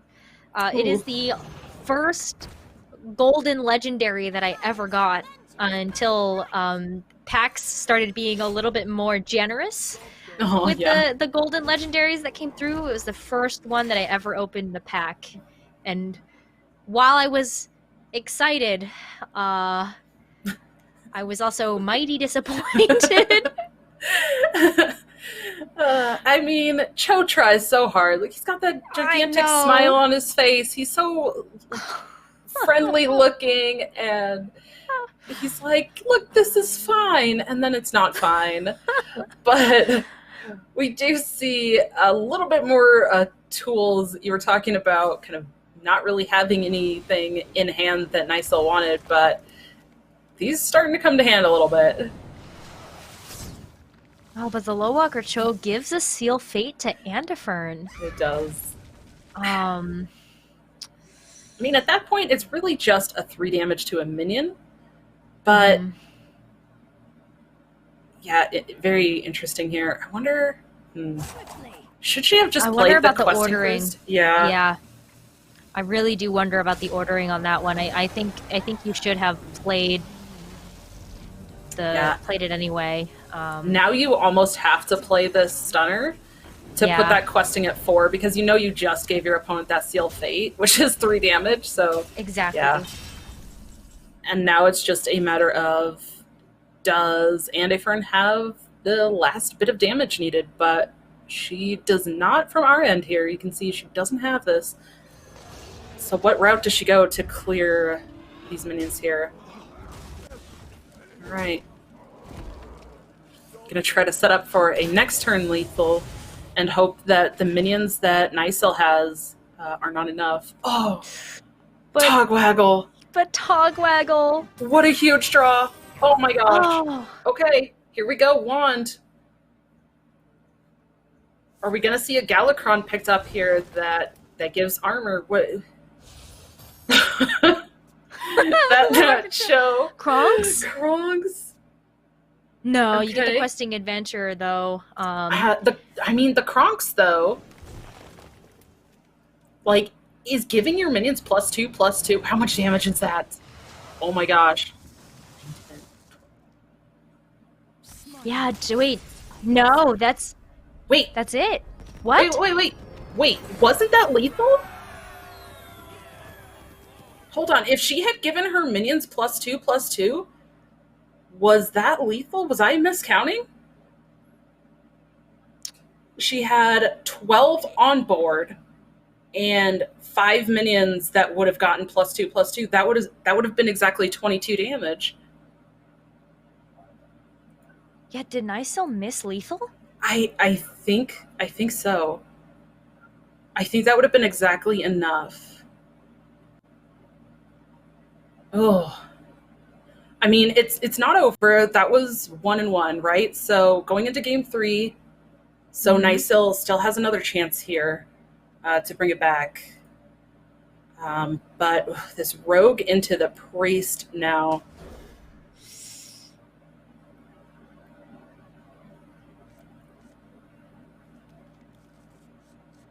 Oh, you know what? No, she couldn't have. Galakron wasn't active. That's right.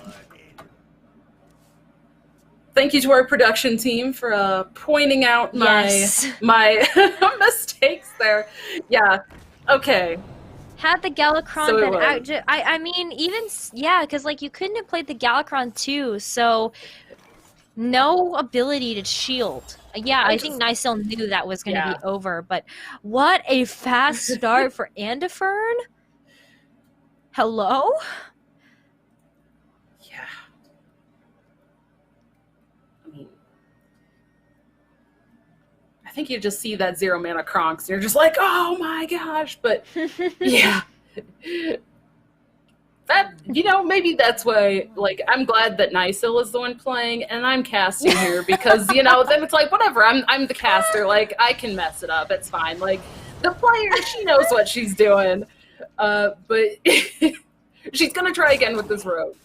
And I think this hand looks a lot better than the last hand for her. She's drawn some more of those tools there. We see Edwin in hand. That's gonna be a good tool, but maybe fairly easily removed from Andifern. I'm just looking at kind of the fast start that Andifern got a chance to get off to with these demons. Yeah, finding these dormant minions, we kind of actually haven't seen a lot of them, it feels like. They kind of haven't shown up until much later in the game, or kind of not at all. But yeah, starting with them this game feels pretty good. All right, gonna try again with the cat here. Oh no, those are not the minions you want to be finding from that Pharaoh cat there. I made a face. You couldn't see the face, but I did make a face. 6/6 Edwin isn't terrible, though. I mean... Yeah. And I do like it. Going into the priest's turn 4, they don't have the ability to time rip yet, so that's pretty good, too. I mean, it does die to Shadow Word Death, but... We have caster vision. That's right. That's not in hand right now. And, even with that caster vision, like, we still get excited about other things and mess up, but, that's okay. I did the math right, so I'm proud of myself You did the for math adding right. up the math. There just wasn't a Galakron. It's okay. That's right. It is okay. Honestly, I looked at that too, and I went, it's glowing. Yeah. It's active. And then I realized it was just to pick up the Galakron, and I went, wait a minute. Right. But yeah, moving on. Really nice clears coming through. I feel like the Edwin isn't going to actually find value face. I believe here that this is really just going to end up being kind of just like a good stall tactic from Nycil. Oh, but Reliquary. It's golden, too. Oh, that makes it even scarier. That's right. That's the only reason to have the golden hero, by the way, is because you scare your opponent when they see it. Yeah, I mean the animation, it's scary, and then the thing is scary, and it's golden. It's all the scaries. But I feel like this rogue is not going extremely well for Nycil, but this time picks up the Galakron. So later, when we see the Kronks. Later Kronks will be it's, active. it's gonna be good. And absolutely. I can't wait for that because I'll be on it that time. But I mean, not much going on in this hand for Andifern. Like, it's a little interesting. I think a lot of the other matches we've seen, there's been a large hand size, and this game just kind of not. There hasn't been any generation going on. There hasn't been any stealing from the rogue, any generating. So kind of a small hand size relatively for Priest and what we're kind of used to. Mm-hmm. Yeah, I mean, I think just play out the Reliquary of Souls here, get your Reliquary Prime into the deck. Well, that's really too bad about the pulls earlier, isn't it, from those Pharaoh Cats? Yeah, those are really unfortunate. And that's why I just feel like this rogue is just working against Nysil tonight. Which is not what she wants to be getting from these effects here. Mm. Does she go in on the... Does she just draw the questing? Is she going on that? Is it just a miscreant turn here and try to generate lackeys? Mm-hmm. Yeah. Okay, well... That's not bad. I think if you're definitely looking for getting some high rolls, then Draconic Lackey is not too bad. Yeah, yeah. Now... I mean, is she just doing this to play around a soul mirror next turn? If you're gonna go this wide, then I think so. I think you just try your best to deal with the soul mirror. Yeah. All right. Well, Sethik coming into hand might change that kind of generation and hand size that I was just talking about. Mm-hmm. Because, like, you could Grave Rune the Mana Saber. Yep. And... hit something. Yep, and maybe renew it then. Okay, Shadow or Death. That's actually going to be really insane later, though, once that the questing comes down.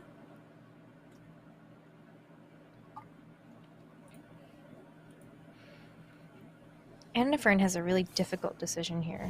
Oh, just gonna go for the restore now.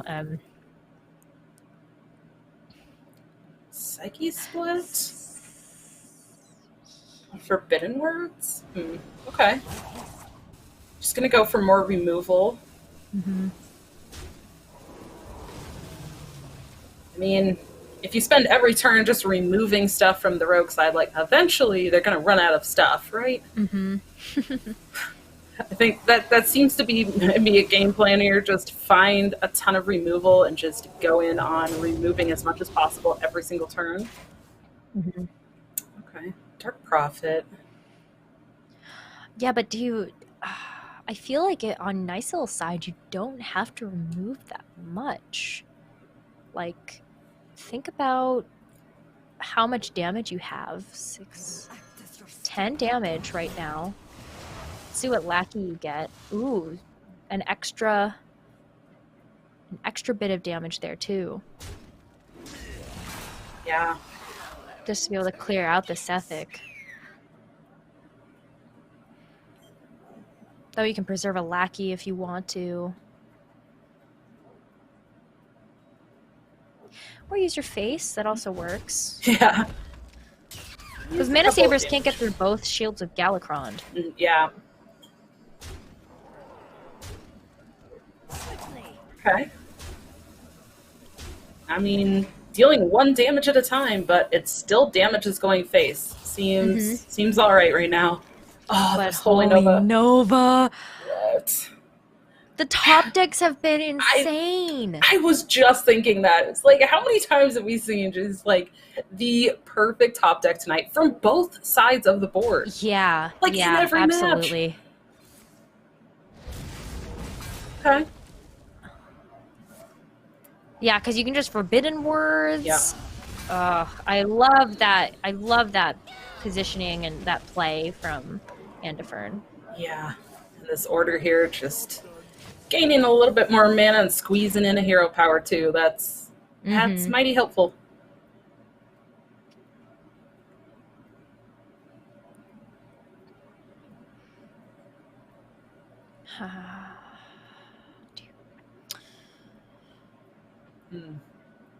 Thinking if you just Galakrond here. No, well, I mean, I think you. Well, what is it at? Is it at? It's at least 2, right? Because we saw both shields. Oh, I like questing adventurer though too. This is a really good questing turn. All right. Okay. Get rid of something. Put something back in hand. Don't let the door hit you.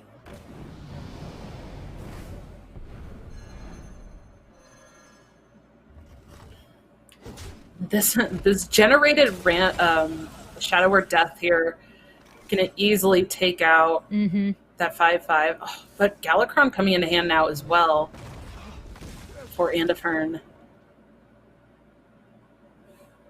think it's just a matter of, does she want to play it this turn? Like, how does she play around the secret, I think is what she's thinking here.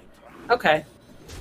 I think she knows, like, there's a secret on board, and right. More than likely it's going to be ambush. Go ahead and just kind of pop it and deal with it before putting down something a little bit bigger. Yeah. But what an awkward hand now for Nysil. Yeah. Those generous mummies are just never gonna come down. No. I mean, unless this game just really goes to some bizarre, like, alternate reality where there's, like, nothing else gonna come down from the priest, and then maybe those are gonna be played, but I just don't see it.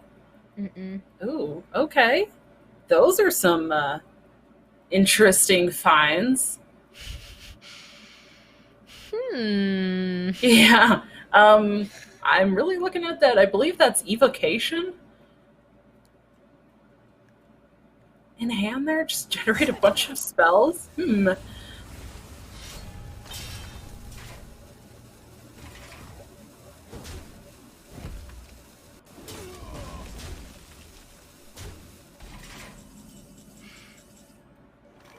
see. All right.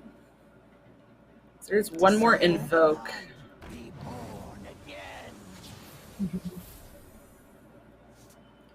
So Galakrond takes out 2 minions at this point. Oh, that water bear, actually a pretty good pickup.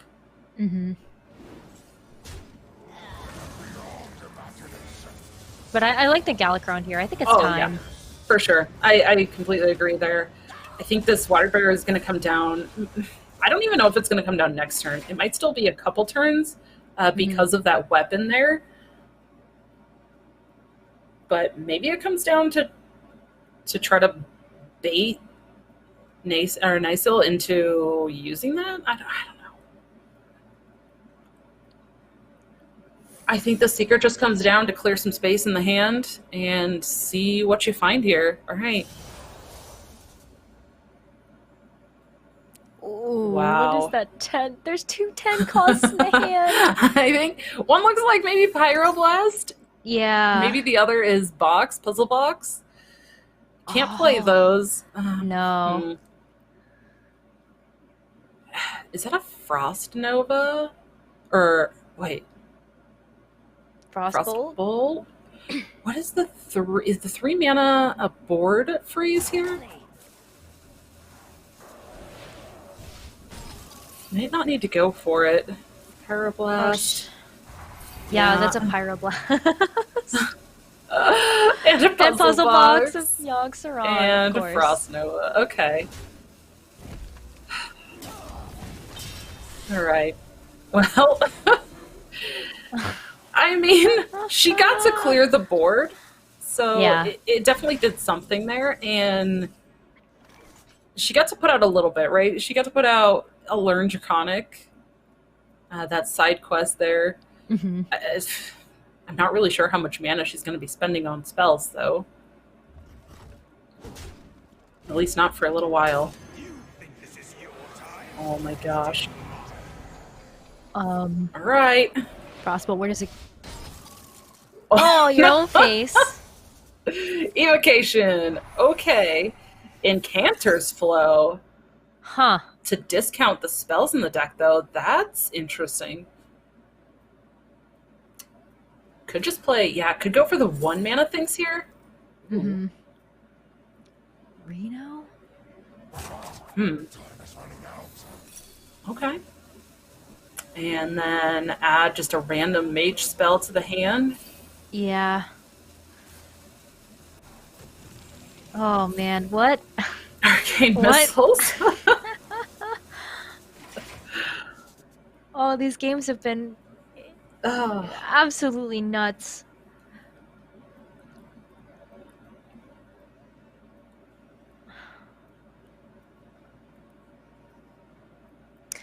Galacront.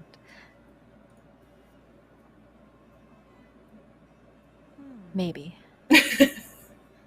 I mean, waiting. It's not fully invoked yet, right? Mm-mm. I think it's still only at the tier 2 there in the middle. And now this looks like, what, double Seal Fate in hand? And there's only 1 minion on board with a backstab double Seal Fate in hand, and only one of those things can hit that, unfortunately. Wow.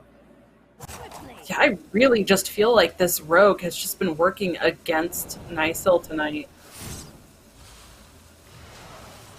I'm going to start that off and...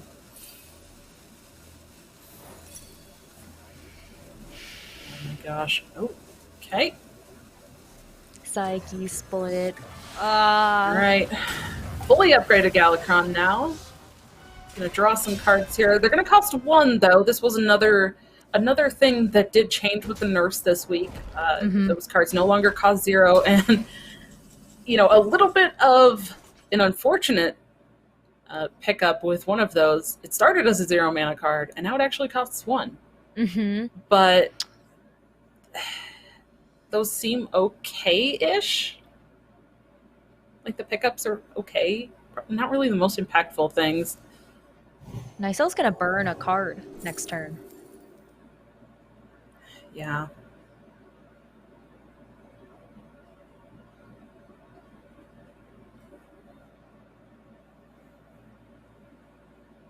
I feel like you're picking between Shadow Madness and Radiance. That's what I completely agree there.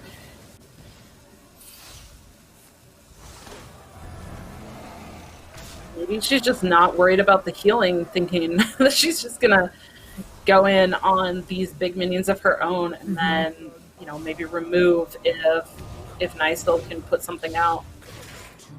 Kind of the Ooh. We see the emote there coming out from Nysil too. I think pretty much she just knows, like, this is this is pretty much ending. Yeah, there's like, I just don't think there's enough clearance in the hand to be able to actually deal with all 3 dragons on board. Yeah.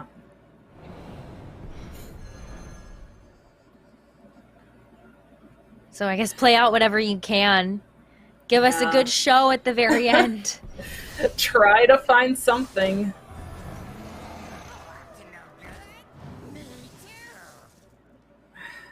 All right. Just all the lackeys here.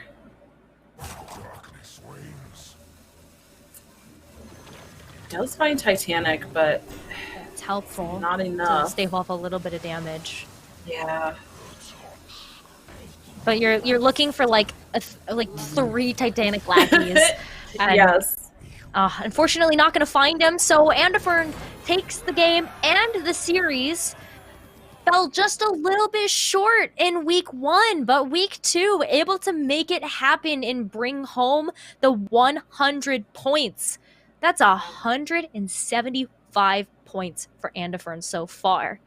Untouchable right now. Yeah, absolutely. It's definitely a huge lead, and you know, just shout out, and my heart goes out to Nysil as well. That rogue, just I've been in that same spot too, and it just, you know, when you play test and you feel like it's going well and you bring it, and then in the series it just falls flat, and it just is so heartbreaking. But still, second place, nothing to scoff at, and 75 points for her.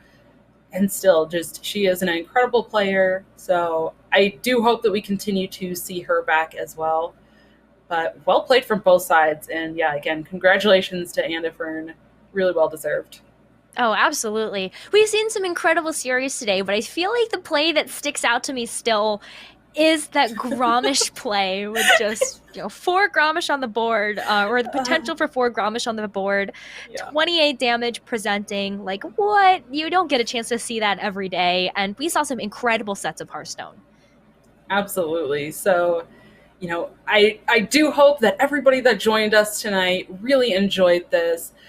Just thank you so much to everybody that has hung around, watched the stream, enjoyed the games, all of the players for getting involved, all of from the production side, and as well as those who are running the tournament on the kind of admin side. Thank you to everybody.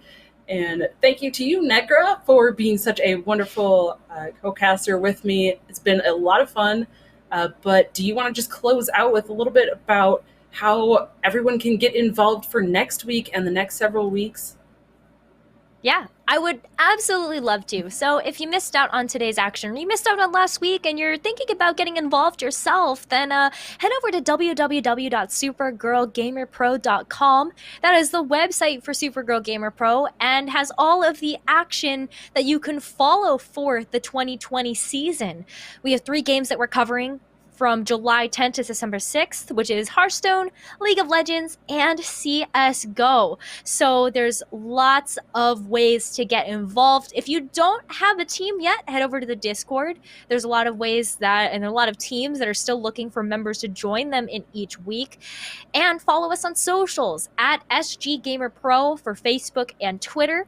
That's SGGamerPro to follow all of the action for this season. Dawn, it's been such a pleasure. I love casting Hearthstone with you, and I can't wait till we get a chance to see next week. We've got lots more action heading everybody's way. Yeah, absolutely. And I can't wait to see what decks and strategies people bring next week, because, again, we kind of mentioned it, but, this week seemed really aggressive, but I think as the meta develops over the next week, I think we're going to see a change again in what people are bringing. So I can't wait to see what's brought next week.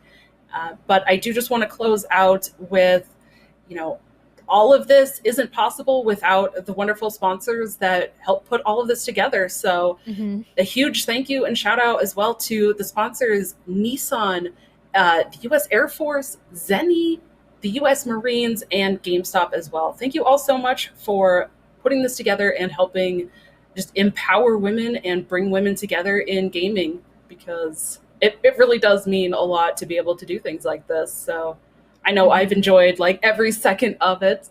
So I hope that everybody watching has as well. And do you have any other closing thoughts, Necro, before we send it off for the night? Just one more.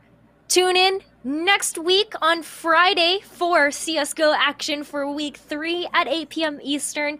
Hopefully we'll see you then, and we'll see you next weekend for all the CSGO, League of Legends, and Hearthstone Supergirl Gamer Pro action. Thanks so much for watching tonight, everybody, and we'll see you next time.